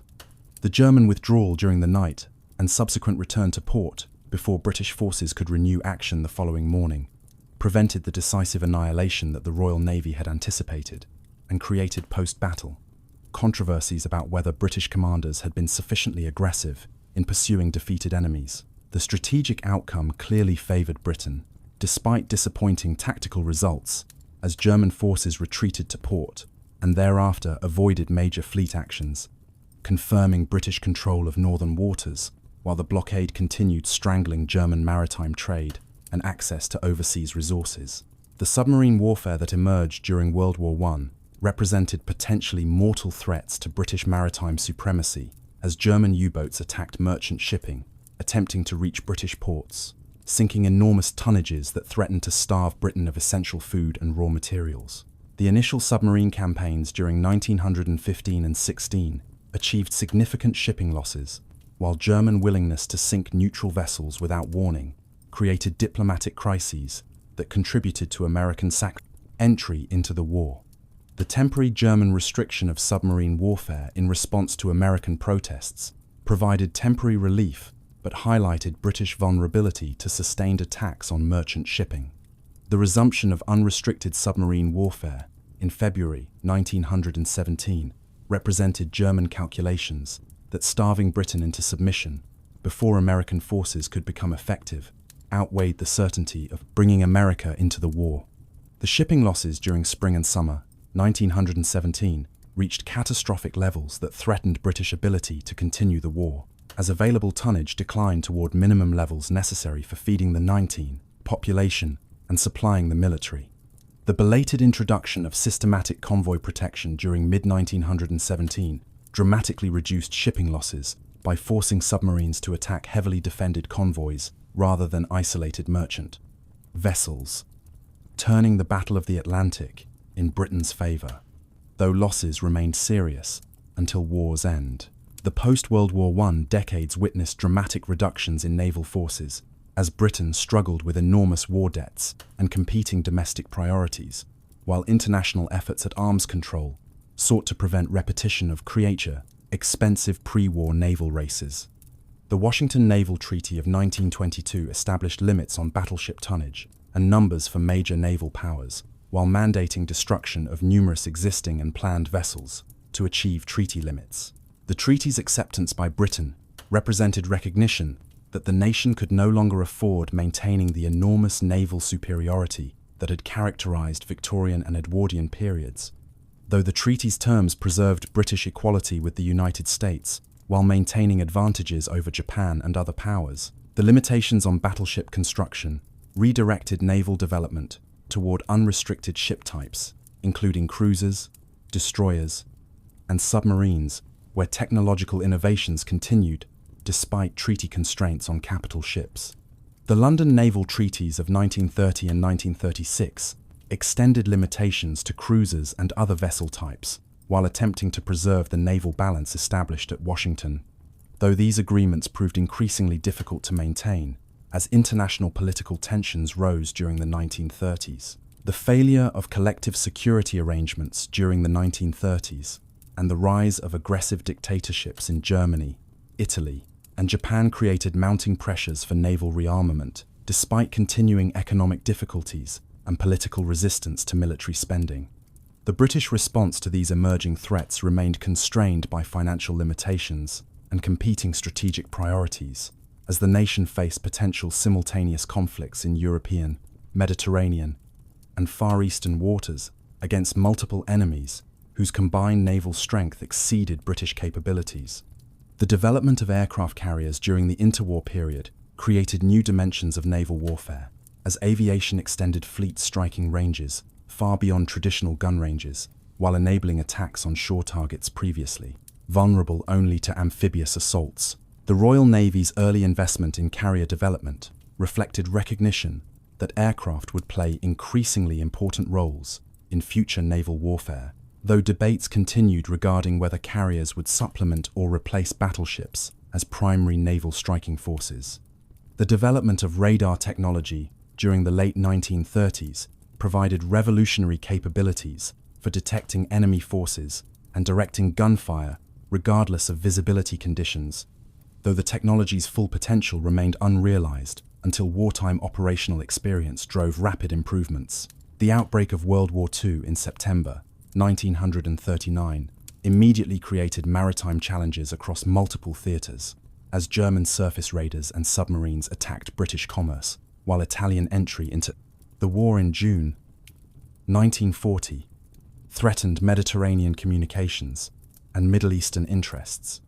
The fall of France in June 1940 fundamentally transformed the strategic situation by giving Germany access to Atlantic ports that enabled U-boats to operate more effectively against British shipping while eliminating France as a naval ally whose forces had been crucial for Mediterranean operations.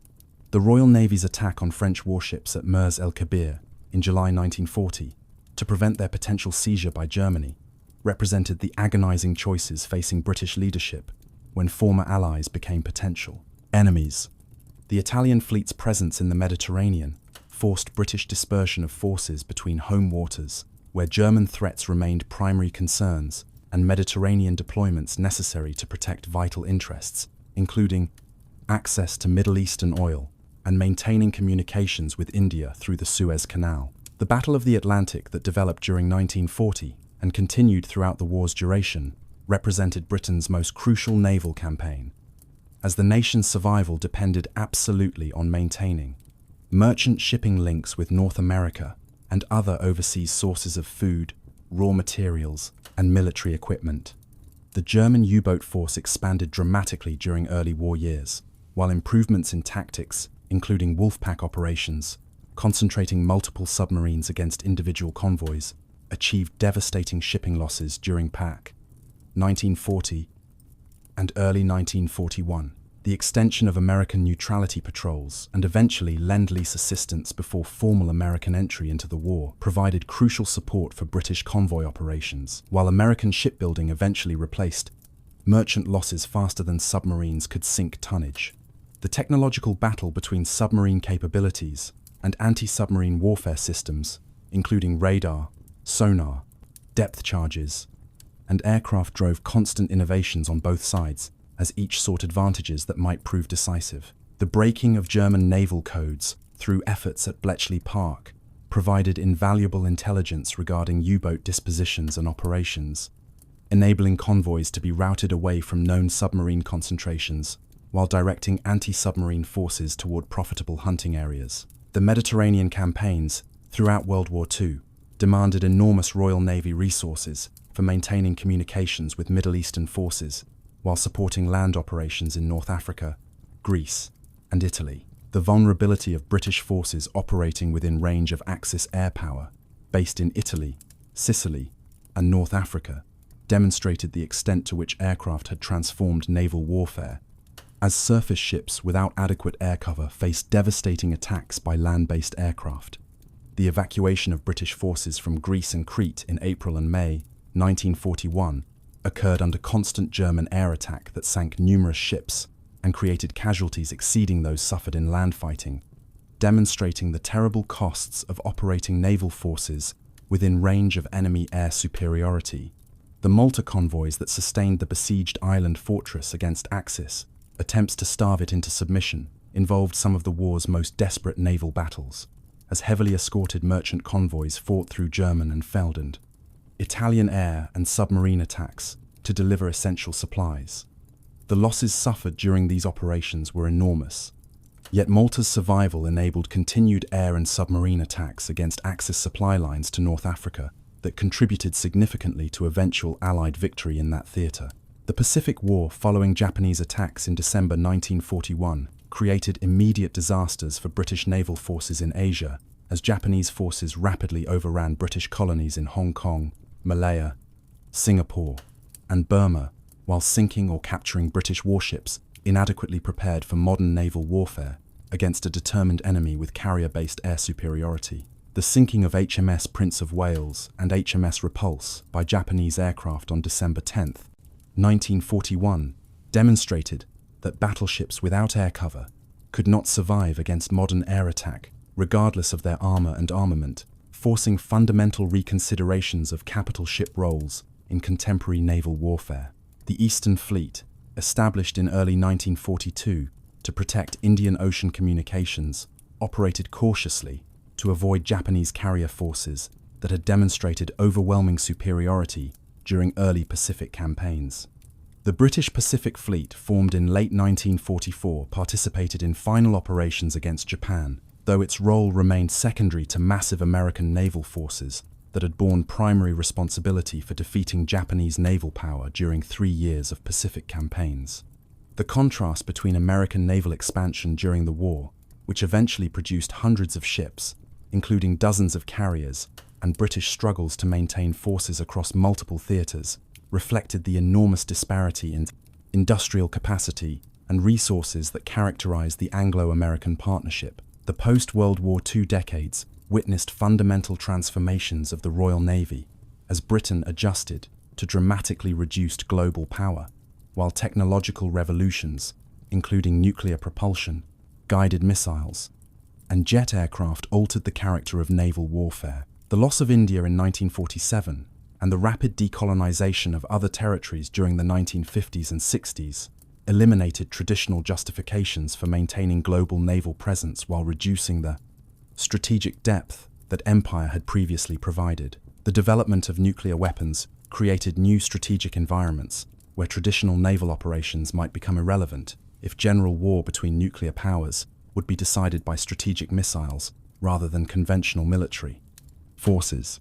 The decision to develop British nuclear deterrent forces initially relied on RAF bombers, but eventually transitioned to submarine-launched ballistic missiles that would constitute Britain's primary nuclear delivery system. creating new roles for submarines, while raising questions about the relevance of traditional surface forces. The construction of nuclear-powered submarines, beginning with HMS Dreadnought, commissioned in 1963, provided revolutionary capabilities for sustained submerged operations without the frequent surfacing required by diesel-electric submarines. Though the enormous costs of nuclear vessels, limited force sizes, and created ongoing debates about optimal balances between capability and affordability, the Suez Crisis of 1956 demonstrated Britain's declining ability to act independently in military operations without American support, while revealing serious deficiencies in amphibious capabilities and joint operations that required extensive reforms. The operation's political failure, despite successful military execution, created national trauma while accelerating recognition that Britain could no longer maintain global power projection capabilities comparable to the superpowers. The subsequent defence reviews during the 1960s progressively reduced British commitments east of Suez, while concentrating forces on NATO responsibilities and reduced expeditionary capabilities. The decision to abandon construction of large aircraft carriers in favour of smaller vessels carrying helicopters and vertical takeoff jets represented controversial cost-cutting that reduced British power projection capabilities, while supporters argued that traditional carriers were obsolete in the missile age. The Falklands War of 1982 demonstrated that carriers remained essential for operations distant from land bases, as British forces successfully recaptured the islands from Argentine occupation, despite operating 8,000 miles from home bases with minimal land-based air support. The carriers HMS Hermes and HMS Invincible proved crucial for providing air defence and strike capabilities that enabled the task force to survive and ultimately prevail despite significant losses, including the destroyers HMS Sheffield and HMS Sheffield, HMS Coventry and the container ship Atlantic Conveyor, carrying essential helicopters and supplies. The end of the Cold War in 1991 created new strategic circumstances, requiring reassessment of naval roles and capabilities as traditional Soviet naval threat disappeared, while new challenges, including humanitarian interventions, anti-piracy operations, and counter-terrorism, required different capabilities than Cold War missions. The decision to construct large aircraft carriers HMS Queen Elizabeth and HMS Prince of Wales represented major commitments of reduced defence budgets to power projection capabilities that could support expeditionary operations or provide visible presence during crises. The ship's designs incorporated American F-35 fighter aircraft through collaborative development programs that created dependencies on American technology and supply chains while providing access to fifth-generation fighter capabilities that purely national programs could not have afforded. The emphasis on joint operations with coalition partners reflected recognition that Britain could not act independently in major military operations, while contributing capable forces to coalition efforts enabled continued influence in international security affairs disproportionate to Britain's size and resources. The contemporary Royal Navy operates globally in support of diverse national objectives, including maintaining nuclear deterrent submarines on continuous patrol, contributing to NATO collective defence, protecting British maritime interests and offshore resources, conducting counter-piracy and counter-narcotics operations, providing humanitarian assistance and disaster relief, and supporting diplomatic initiatives through naval presence. The continuous at-sea deterrent maintained since 1969 ensures that at least one ballistic missile submarine remains on patrol constantly, providing assured second strike capability that underpins Britain's nuclear deterrent. The construction of new Dreadnought-class ballistic missile submarines to replace aging Vanguard-class vessels represents major defence investment that consumes substantial portions of equipment budgets, while supporters argue that independent nuclear deterrent remains essential for British security and international influence. The Type 45 destroyers commissioned during the 2000s provide advanced air defence capabilities for protecting carrier strike groups or other valuable assets, while Type 26 and Type 31 frigates, under construction, will replace aging vessels and maintain adequate surface combatant numbers for meeting diverse operational commitments. The construction of new Dreadnought-class ballistic missile submarines to replace aging Vanguard-class vessels represents major defense investment that consumes substantial portions of equipment budgets, while supporters argue that independent nuclear deterrent remains essential for British security and international influence. The Type 45 destroyers, commissioned during the 2000s, provide advanced air defense capabilities for protecting carrier strike groups or other valuable assets, while Type 26 and Type 31 frigates, under construction, will replace aging vessels and maintain adequate surface combatant numbers for meeting diverse operational commitments. The Strategic Defence and Security Review of 2010 confronted the Royal Navy with immediate crises as the newly formed coalition government ordered the premature decommissioning of HMS Ark Royal and the complete retirement of the Harrier Force, eliminating Britain's fixed-wing carrier aviation capability for what would become nearly a decade of vulnerability.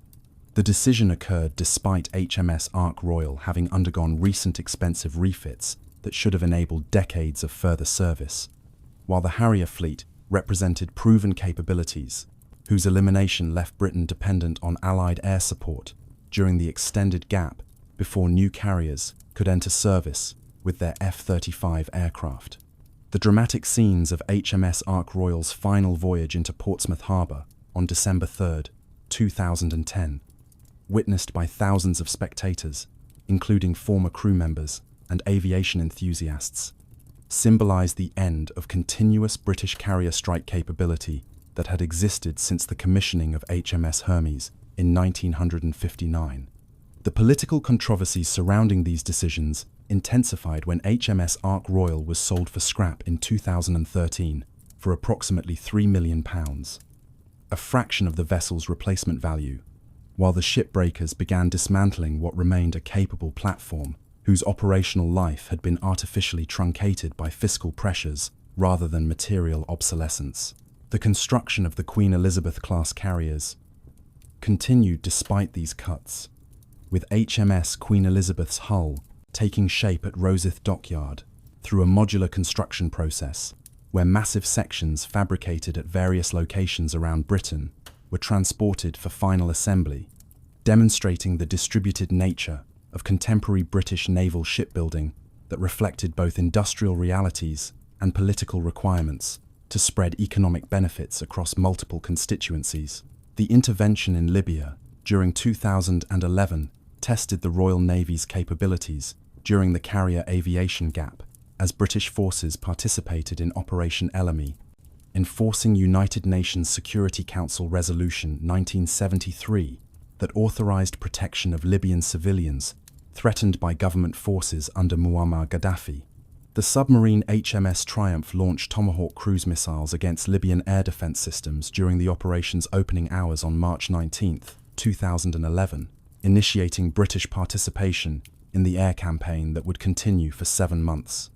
The deployment of Apache attack helicopters aboard HMS Ocean represented improvised solutions to capability gaps, as these Army aircraft operating from the helicopter carrier conducted precision strikes against Libyan regime targets along the coast, demonstrating flexibility while highlighting the limitations imposed by lacking proper carrier-based fixed-wing aircraft. The frigate HMS Cumberland conducted evacuations of British nationals and other foreign citizens from Benghazi during the conflict's early days, rescuing over 200 people from the besieged city and transporting them to safety aboard a vessel whose scheduled decommissioning had been postponed specifically to meet operational requirements. The operation concluded in October 2011 with Gaddafi's capture and death, though the subsequent chaos in Libya and the emergence of competing militias demonstrated the limitations of military intervention without sustained political engagement and reconstruction efforts. The deployment of HMS Montrose to the Persian Gulf in 2011 established permanent British naval presence in those strategic waters, as tensions with Iran increased following disputes over Tehran's nuclear program, threats to close the Strait of Hormuz to international shipping. The Royal Navy's mine counter-measures vessels stationed at Bahrain provided crucial capabilities for ensuring freedom of navigation through waters where Iran possessed extensive mining capabilities that could potentially close the pass. strait through which approximately 20% of global oil supplies transited. The incident on July 23, 2011, when Iranian patrol boats attempted to intercept the merchant vessel MV Street Kitts near the strait, demonstrated the volatile nature of the situation as HMS Montrose intervened and the Iranian boats withdrew after the frigate made clear its determination to protect merchant shipping. The establishment of the United Kingdom Maritime Component Command headquarters at the Mina Salman Support Base in Bahrain formalized British naval presence in the region while providing coordination capabilities for coalition maritime operations that included anti-piracy patrols, counter-smuggling missions, and security operations, protecting vital sea lanes.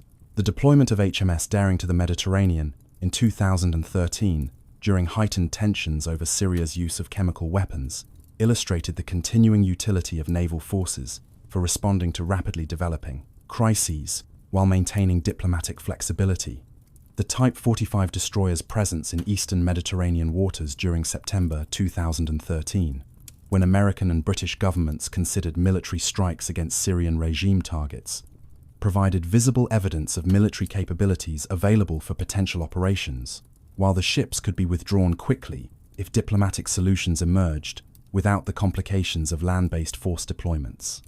The eventual decision not to conduct strikes following Syria's agreement to surrender chemical weapons stockpiles demonstrated how naval presence could support diplomatic initiatives while avoiding commitments to sustained military campaigns.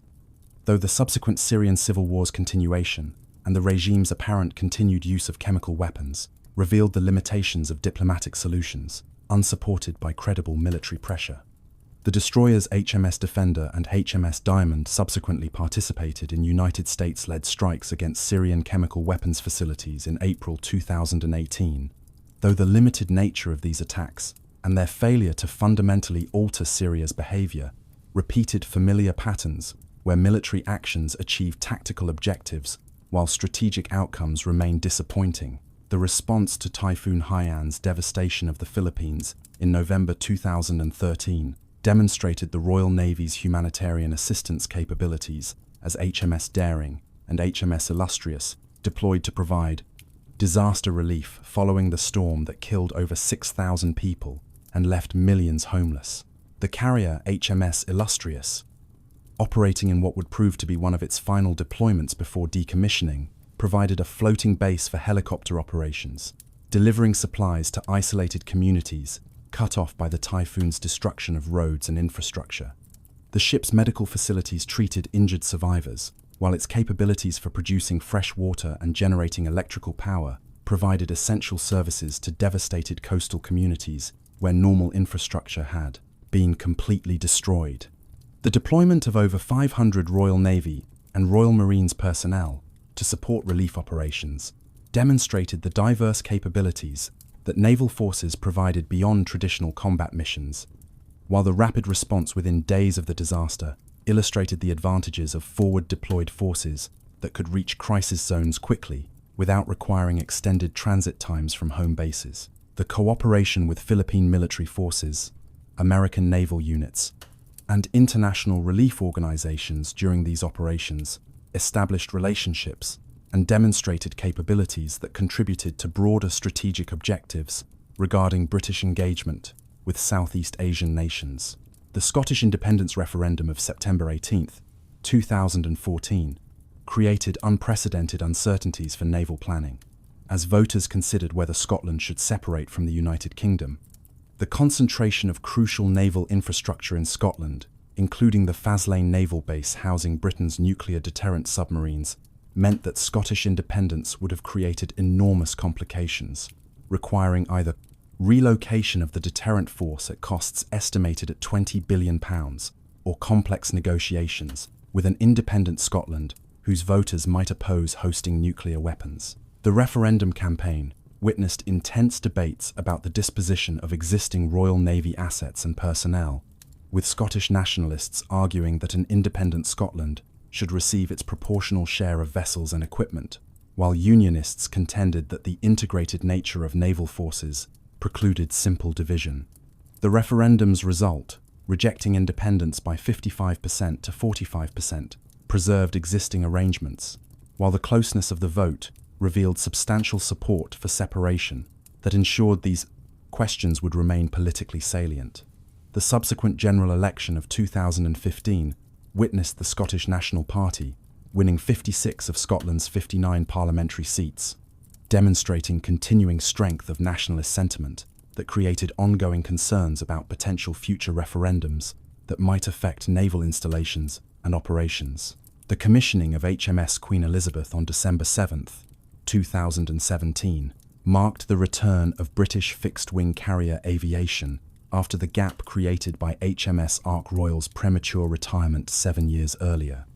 The ceremony at Portsmouth, attended by Queen Elizabeth II, for whom the ship was named, celebrated the delivery of Britain's largest ever warship, whose 65,000-ton displacement exceeded all previous British carriers, while its twin-island superstructure configuration represented distinctive design choices, driven by requirements for separating flight operations and ship handling functions.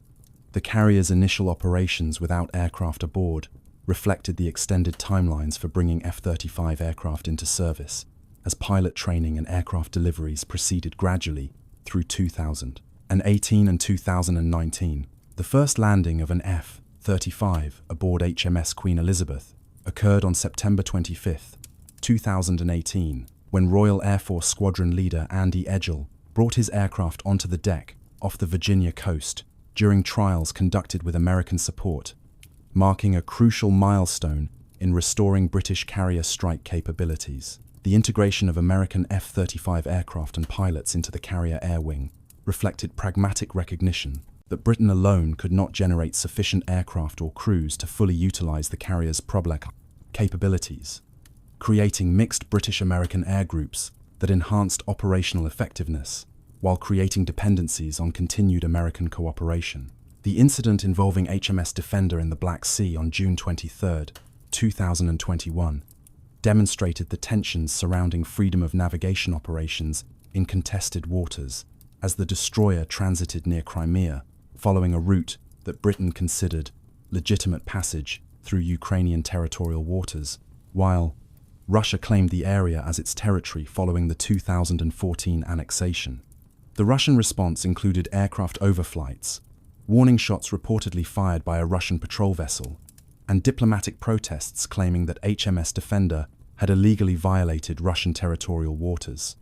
The British government maintained that no warning shots had been fired at HMS Defender, and that the vessel had conducted innocent passage through Ukrainian waters in accordance with international law, with the Ministry of Defense releasing video footage of the transit showing Russian aircraft and vessels monitoring the British destroyer, but not directly threatening it.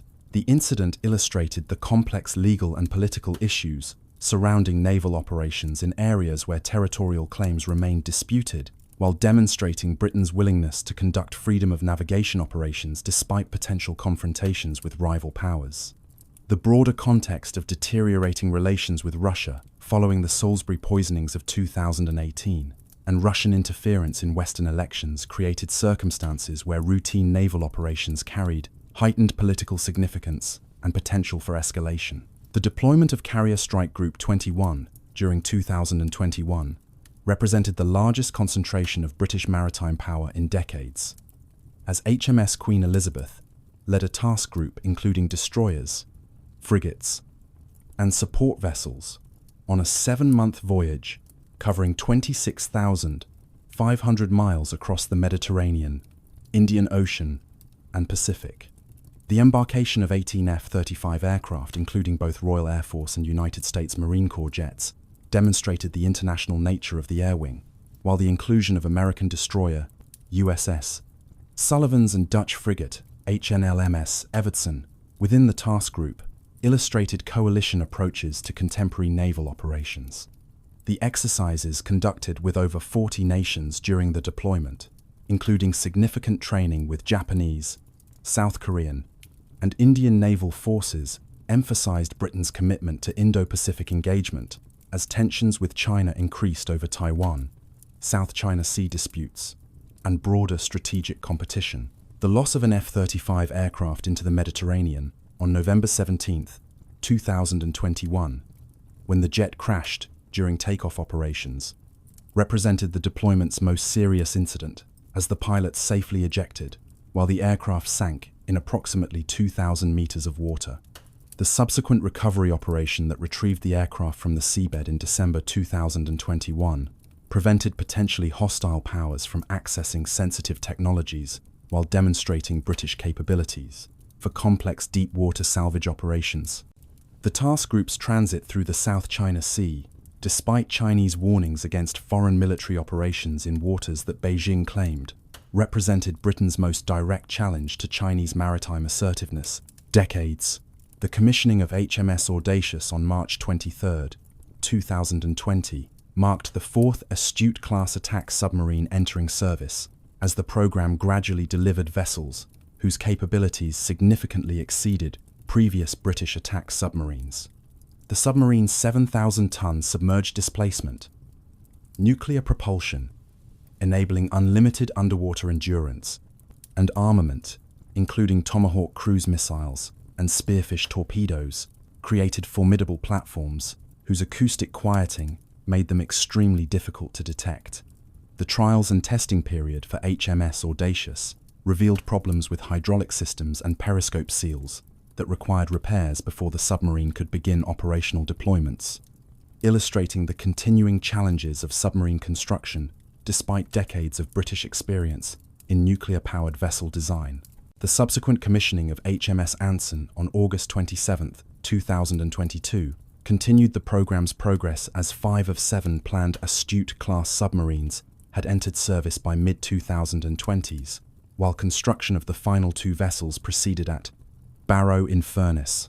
The submarine's operational deployments remained largely classified, though occasional reports confirmed their participation in intelligence-gathering missions, training exercises with Allied forces, and deterrent patrols that complemented the Vanguard-class ballistic missile submarine's strategic role. The deployment of HMS Richmond to Ukraine, support operations in late 2021, illustrated the Royal Navy's engagement with regional security challenges as tensions escalated between Russia and Ukraine during the months preceding the Russian invasion. The frigate conducted exercises with Ukrainian naval forces in the Black Sea during December 2021, demonstrating British support for Ukrainian sovereignty, while the deteriorating security situation created growing concerns about potential Russian military action. The withdrawal of HMS Richmond from the Black Sea in early February 2022, as invasion became imminent, prevented the vessel from being trapped in waters that would become highly dangerous once hostilities commenced. The subsequent Russian invasion of Ukraine on February 24, 2022, created new strategic circumstances requiring Royal Navy participation in NATO deterrence and reassurance measures, while the war's impact on global food supplies due to blocked Ukrainian grain exports created missions for naval forces. In protecting merchant shipping and ensuring freedom of navigation, the establishment of humanitarian corridors enabling grain shipments from Ukrainian ports required complex negotiations involving United Nations mediation and Turkish involvement, with naval forces providing presence and assurance that contributed to maintaining these vital commercial flows despite the war's continuation. The loss of HMS Severn and HMS Mersey to retirement during 2024, as the Batch 1 River-class offshore patrol vessels reached the end of their service lives, created capability gaps in fishery protection, economic exclusion zone patrol missions. The replacement vessels under construction as part of the Batch 2 River-class program promised improved capabilities, though the gap between decommissioning old vessels and commissioning their replacements created periods when available patrol vessels proved insufficient for covering Britain's extensive maritime territories. The importance of offshore patrol capabilities increased following Brexit, as Britain assumed complete responsibility for managing fisheries within its exclusive economic zone, requiring enforcement of complex regulations governing access rights and catch quotas that had been negotiated with European Union member states. The incidents involving confrontations between British and French fishing vessels in the Channel during late 2021, when disputes over post-Brexit fishing rights created diplomatic tensions, demonstrated the practical challenges of maritime sovereignty enforcement when competing national interests collided over access to valuable fishing grounds.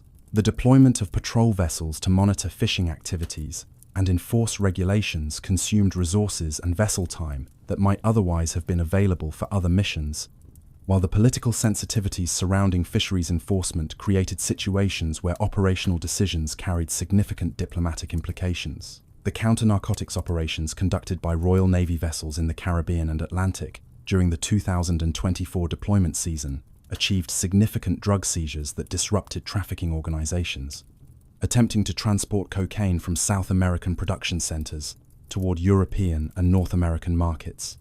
The destroyer, HMS Dauntless, operating in Caribbean waters during spring 2024, intercepted multiple drug smuggling vessels through operations coordinated with American and regional partners' maritime forces, with the combined efforts resulting in seizures of over 2 tons of cocaine, worth approximately £100 million. The challenges of counter-narcotics operations included the vast ocean areas requiring surveillance, the sophisticated methods employed by trafficking organizations, including semi-submersible vessels and false flag merchant ships, and legal complications regarding prosecution of suspects apprehended in international waters.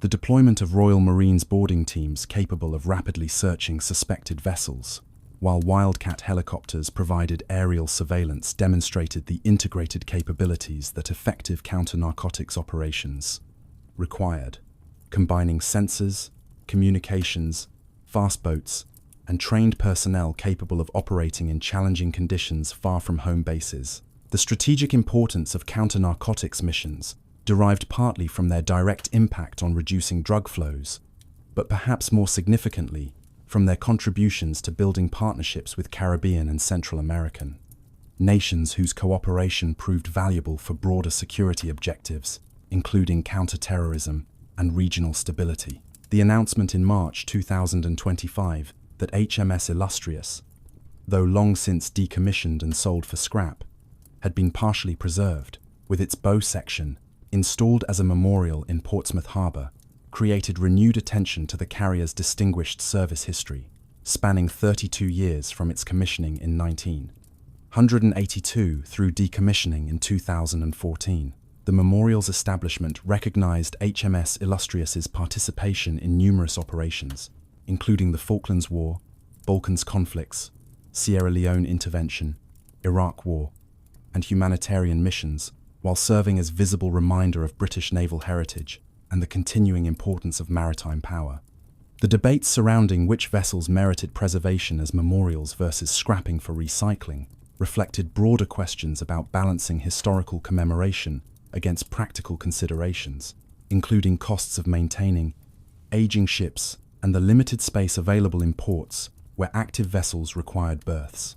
The existing preserved vessels, including HMS Victory, HMS Warrior, HMS Belfast, and HMS Caroline, represented different eras of naval history, while their maintenance required substantial ongoing expenditures that created recurring questions about sustainability of preservation efforts when funding remained limited. Competing priorities demanded resources. The development of the Type 32 frigate program, announced in 2024, promised additional vessels beyond the Type 26 and Type 31 programs to address force structure requirements that existing procurement plans would not meet. The initial concept emphasized designing simpler vessels optimized for specific missions, including anti-submarine warfare, in less demanding environments, and general-purpose presence operations, where sophisticated capabilities of high-end frigates might not be required. The program's announcement created expectations for maintaining adequate frigate numbers as older, Type 23 vessels retired, though the actual specifications, costs, and delivery timelines remained undefined pending design studies and procurement decisions. The challenges of sustaining British naval shipbuilding industry through providing continuous work programs that prevented gaps, disrupting skilled workforces, influenced these decisions, as periods without new construction orders historically resulted in erosion of critical capabilities that proved expensive to reconstruct. The export potential of British-designed frigates represented another consideration, as international sales could reduce unit costs through larger production runs while demonstrating British design capabilities that enhanced the nation's defence industrial reputation. The exercises conducted during 2025 involving HMS Prince of Wales and substantial portions of the fleet demonstrated the Navy's capabilities for generating powerful task groups while testing command, control systems, logistics, sustainment, and integrated operations across multiple warfare areas. The Westland deployment saw HMS Prince of Wales operating off the American eastern seaboard with American vessels and aircraft, conducting flight operations that validated the carrier's capabilities while building interoperability with key allies. The participation of F-35 jets from both Royal Air Force and Fleet Air Arm squadrons demonstrated the joint approach to carrier aviation that characterized contemporary British operations, while the integration of Merlin helicopters for anti-submarine warfare and airborne early warning missions created layered defense capabilities, protecting the task group.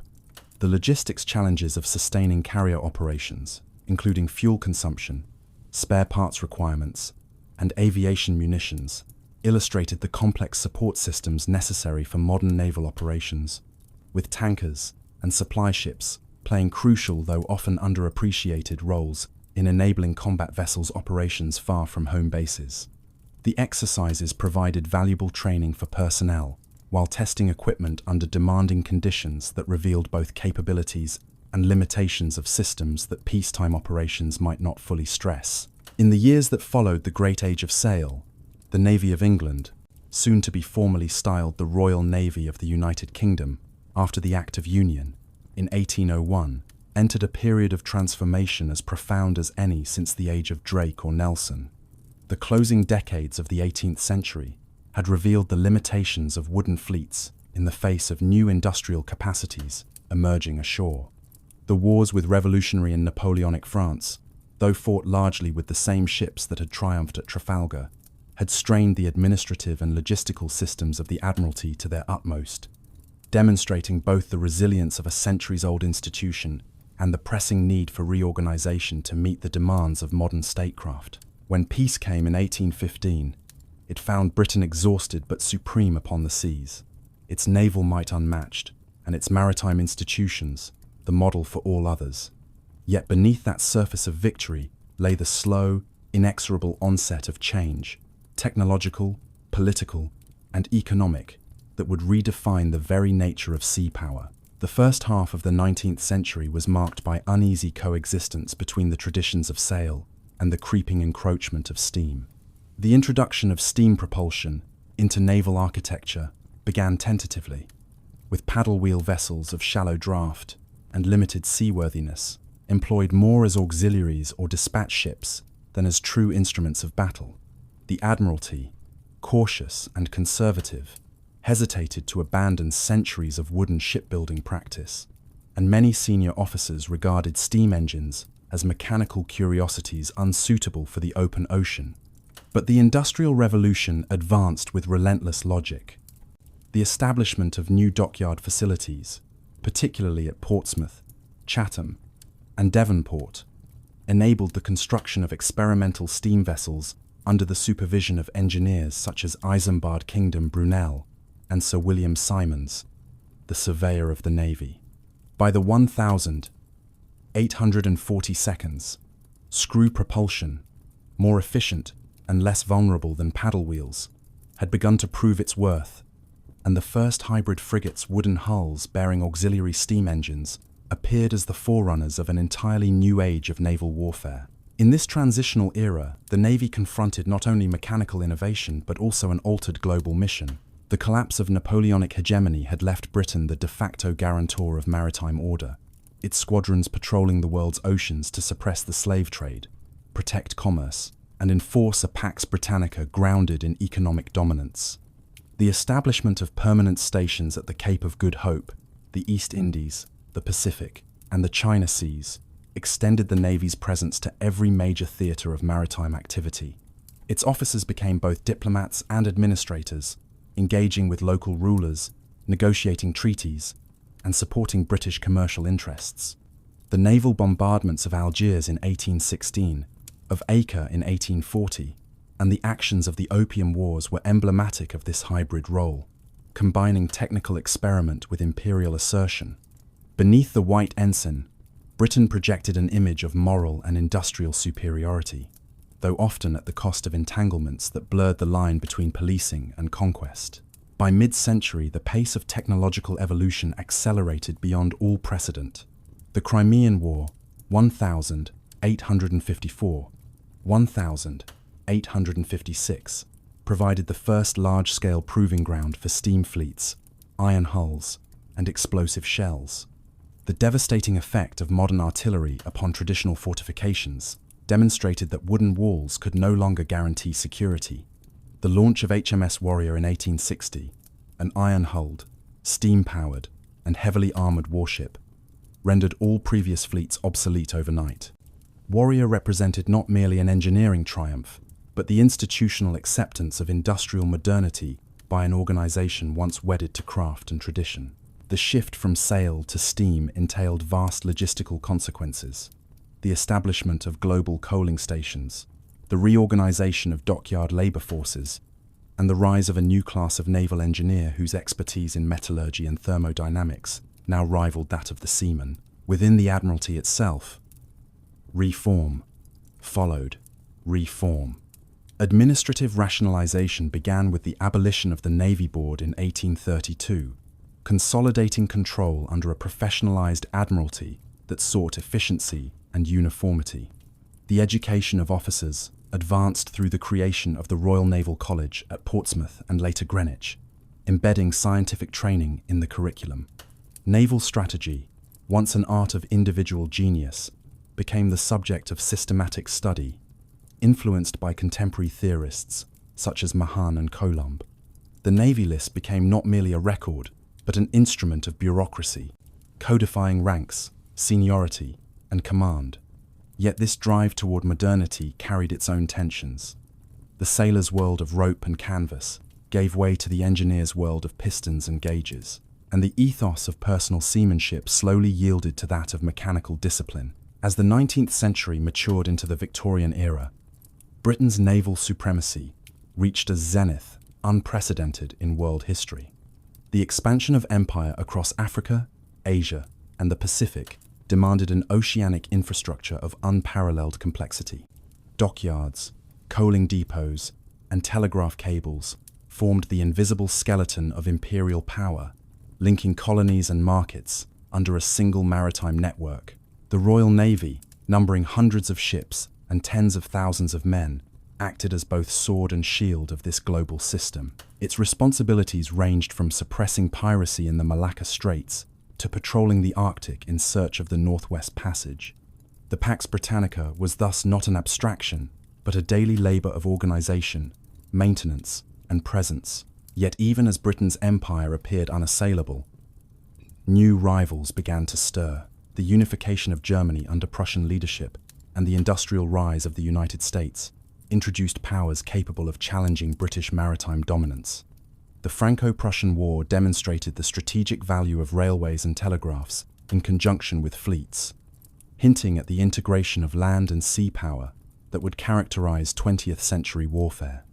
Meanwhile, technological innovation continued its inexorable course. The introduction of the breech-loading gun, the torpedo, and the submarine threatened to upend conventional doctrines of naval engagement. The battleship, evolving from ironclad to turreted colossus, culminated in the launch of HMS Dreadnought in 1906, a vessel so advanced that it rendered all others obsolete and inaugurated an arms race that swept the world's navies into feverish construction. This period, often termed the Dreadnought Revolution, epitomized both the promise and peril of industrial militarization. Each advance in metallurgy, propulsion, and gunnery demanded corresponding reorganization within the fleet and the dockyards. The establishment of the Royal Corps of Naval Constructors, the expansion of the Royal Navy's air and torpedo branches, and the founding of intelligence services such as Room 40 Inches the Admiralty signaled the increasing complexity of maritime warfare. Naval tactics, once dependent upon visual signaling and line-of-battle formations, now required coordination across vast distances by wireless communication. The sailor's traditional world dissolved into one of specialization and abstraction, governed by data, rangefinders, and mechanical precision.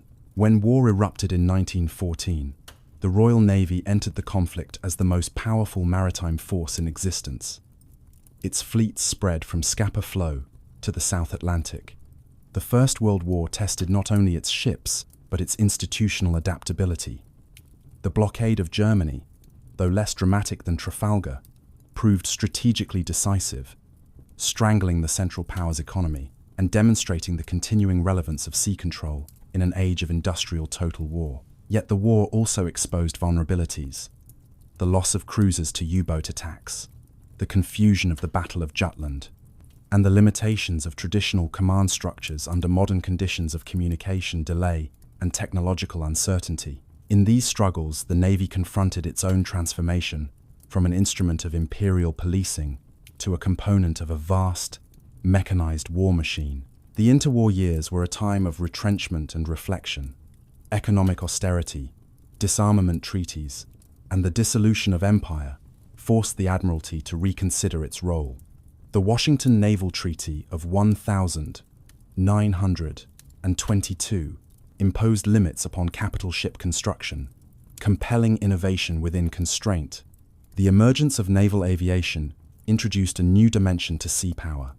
Aircraft carriers, once auxiliary platforms, became the potential arbiters of naval supremacy. Visionaries such as Admiral Sir Reginald Henderson foresaw the shift in emphasis from gunnery to air power, though institutional inertia and budgetary caution slowed the transition. Meanwhile, the submarine evolved from commerce raider to strategic weapon, its silent menace redefining the calculus of naval defense. By the time the world again descended into conflict in 1939, the Royal Navy faced adversaries equipped with technologies that blurred the distinction between sea and air. Radar, sonar, and cryptography became as essential as armor and guns. The Battle of the Atlantic, the longest continuous campaign of the Second World War, epitomized the integration of science, industry, and endurance. Escort carriers, convoy systems, and the breaking of the Enigma codes at Bletchley Park ensured the survival of Britain's maritime lifeline. The Navy fought in every theatre, from the icy Murmansk convoys to the Mediterranean and the Pacific, its ships both instruments of destruction and symbols of national resilience. The end of the war left Britain victorious but exhausted, its global empire crumbling, and its naval supremacy challenged by new powers across the Atlantic and the Pacific. In the decades that followed, the Royal Navy entered a new epoch of adaptation. The era of battleships ended with the advent of guided missiles and nuclear propulsion. The commissioning of HMS Vanguard in 1946, the last British battleship, marked the close of a tradition extending back to the line of battle at the Downs. The Navy's future would now lie beneath the waves and in the air above them. The development of nuclear-powered submarines, beginning with HMS Dreadnought 1960, redefined strategic deterrence. The Polaris and later Trident missile programs integrated Britain's naval forces into the framework of Cold War geopolitics, transforming the fleet from an imperial instrument into a nuclear guarantor of national survival. Meanwhile, the surface fleet adapted to the new realities of limited wars and multinational alliances. The Suez Crisis of 1956 demonstrated both the persistence of maritime power and the constraints of declining imperial reach. Operations in the Falklands in 1982, conducted over 8,000 miles from home, reaffirmed the Navy's capacity for projection, despite austerity and technological transition. The use of aircraft carriers such as HMS Hermes and Invincible, combined with nuclear submarines and modern destroyers, revealed a fleet transformed, yet still capable of decisive action. In these engagements, the legacy of centuries of seamanship, discipline, and adaptability found renewed expression amid the electronic and missile-driven warfare of the late 20th century. Entering the 21st century, the Royal Navy continues to evolve within the fluid landscape of geopolitics and technology. The commissioning of the Queen Elizabeth-class aircraft carriers, equipped for both conventional and humanitarian operations, symbolizes a synthesis of tradition and innovation. The integration of unmanned systems, cyber defense, and multinational task forces reflects the diffusion of power in a globalized world. Yet beneath the shifting forms of technology, the enduring principles of British naval identity persist: professionalism, adaptability, and a maritime outlook grounded in insular geography and imperial memory. The same currents that carried the galleons of Elizabethan adventurers and the ships of Nelson's line now propel submarines beneath the polar ice and aircraft across distant seas.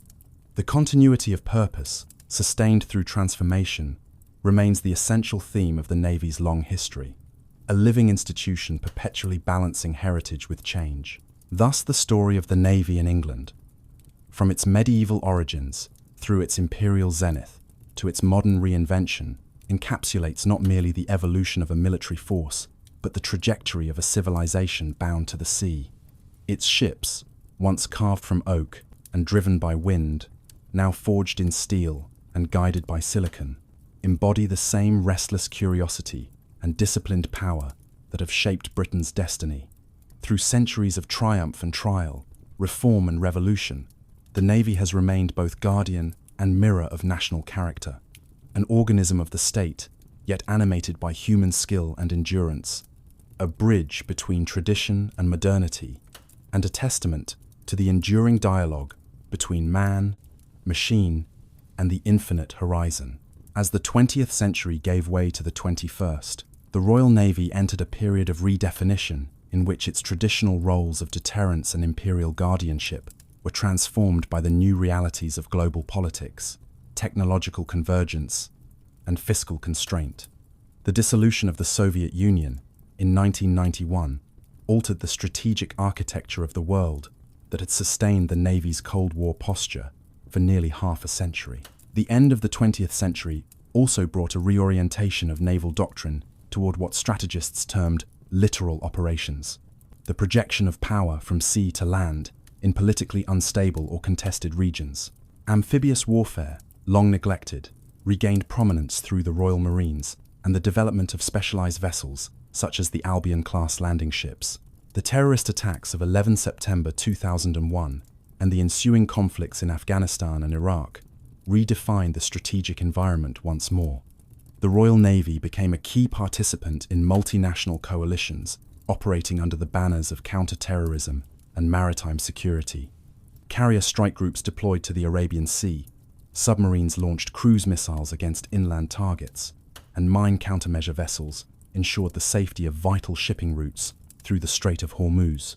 Technological transformation remained the most visible expression of naval evolution in the early 21st century. Automation, digital command systems, and network-centric warfare redefined both ship design and naval culture. The Type 45 destroyers and Astute-class submarines represented the convergence of stealth, endurance, and computational precision, integrating sensors and weapons into unified electronic architectures that allowed for real-time situational awareness across vast distances. Beneath these technological transformations lay profound cultural and institutional shifts. The 21st century Royal Navy embraced diversity and inclusion as both moral and operational imperatives. Women entered combat roles, commanding warships and submarines once closed to them. Recruitment expanded beyond traditional demographics, reflecting a society increasingly global in composition and outlook. The reconfiguration of alliances further shaped this modern phase. Britain's continued integration into NATO structures ensured that the Royal Navy remained interdependent with allied fleets, particularly those of the United States and European partners. Joint exercises and shared intelligence networks fostered a culture of interoperability that extended beyond hardware to doctrine and ethos. As climate change began to reshape global geography, new missions emerged. Melting Arctic ice opened sea routes, long sealed to commerce and conflict alike, demanding a naval presence in previously inaccessible regions. The Navy's scientific and logistical contributions to polar research recalled earlier centuries of exploration, yet now imbued with environmental urgency. Within this expanded moral horizon, the Navy continued to wrestle with questions of identity and legacy. The gradual disappearance of the great dockyard communities, the automation of labor once performed by thousands of artisans, and the growing abstraction of warfare into the digital realm threatened to sever the traditional connection between sailor and sea. Yet the essence of naval life discipline, teamwork, endurance in isolation, persisted, transmuted, but unbroken. In strategic terms, the Navy entered the third decade of the century with renewed purpose but constrained means. Budgetary pressures demanded leaner fleets and modular designs, emphasizing versatility over mass. The concept of the future commando force and the integration of autonomous vessels signaled a shift toward dispersed, networked operations rather than concentrated battle fleets. Yet amid these transformations, the symbolic weight of the Navy within the British imagination remained undiminished. Ceremonies at Trafalgar Square, commemorations at Portsmouth, and the enduring lore of Nelson and Drake preserved a narrative of continuity that transcended material change. The fleet, whether composed of wooden walls or steel hulls, drones or submarines, continued to embody the island's dialogue with the surrounding sea, a dialogue of dependence, defiance, and discovery. In contemplating the future, one discerns both uncertainty and renewal. The geopolitical centers of gravity may shift, and new actors may contest the oceans, yet the principles forged over centuries endure. The mastery of navigation, the integration of science and seamanship, the respect for discipline and initiative, these remain the Navy's enduring inheritance. In the end, the story of the Navy in England is not confined to ships, battles, or treaties, but to the enduring relationship between a people and the sea that surrounds them. From the longships on the Thames to the nuclear submarines beneath the Arctic ice, from the wooden slipways of Deptford to the digital command rooms of Portsmouth, the continuity of maritime endeavour defines the nation's passage through time.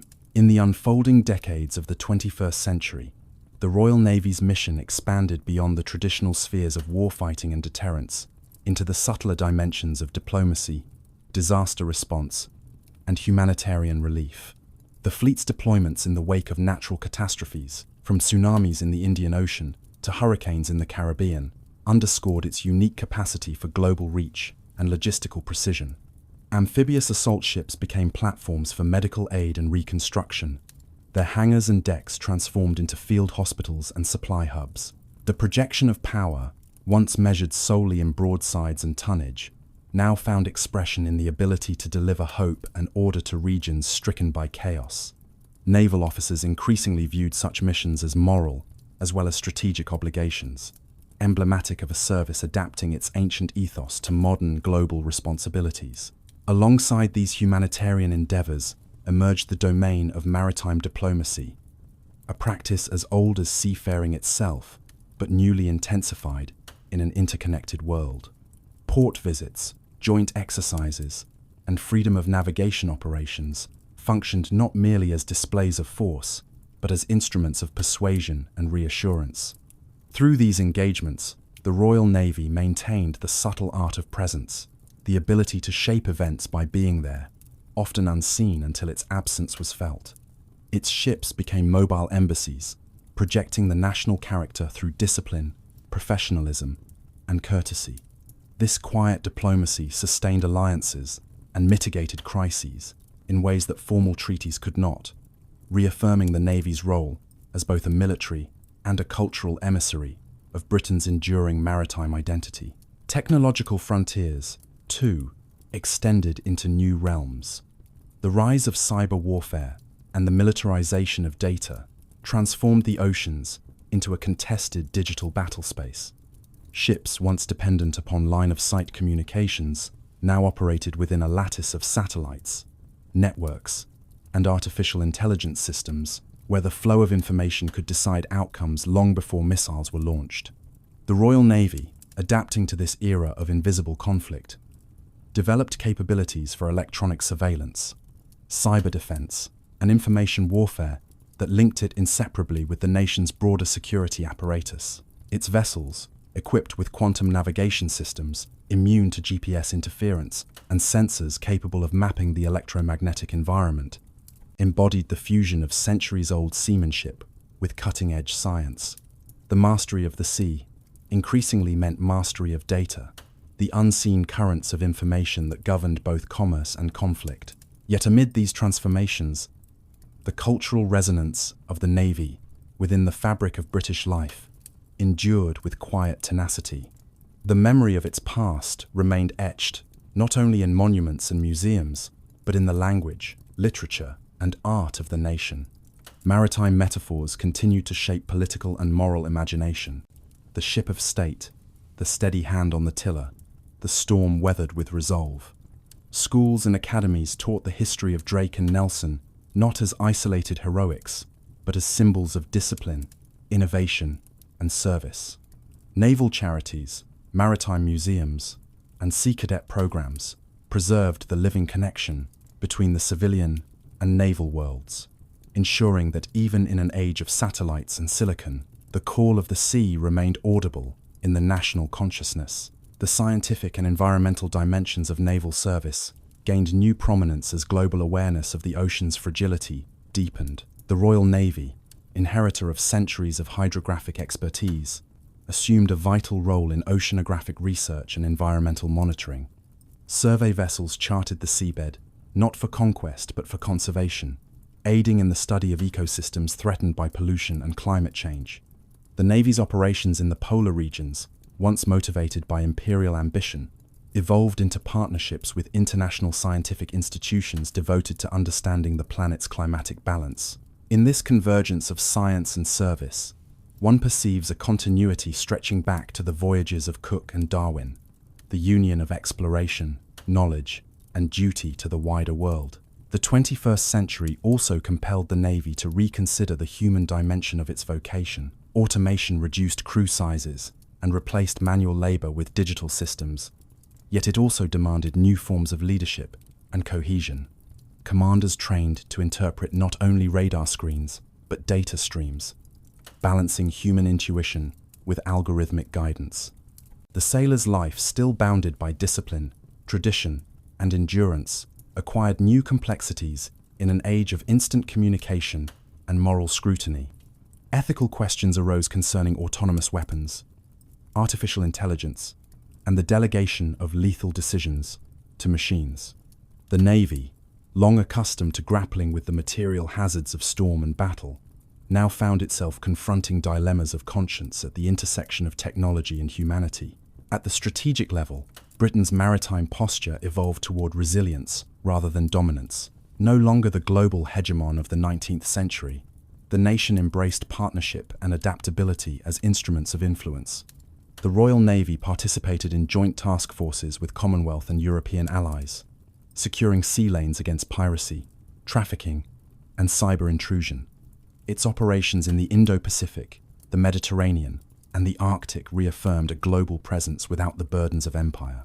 The Queen Elizabeth-class carriers, symbols of renewed ambition, functioned as mobile centers of multinational cooperation, hosting aircraft and personnel from diverse nations. Through such ventures, Britain reimagined sea power not as unilateral supremacy, but as collaborative stewardship of the global commons. As the century advanced, the boundaries between sea, air, and space continued to blur. Naval satellites monitored not only maritime traffic, but orbital debris. Submarines communicated with drones operating both underwater and in the stratosphere. The Navy's participation in space-based surveillance and defense extended its reach beyond the atmosphere, redefining maritime in cosmic terms. In this vast continuum, from ocean depths to orbital altitudes, the Royal Navy persisted as the embodiment of adaptability, a force shaped by centuries of evolution, yet perpetually attuned to the horizon beyond.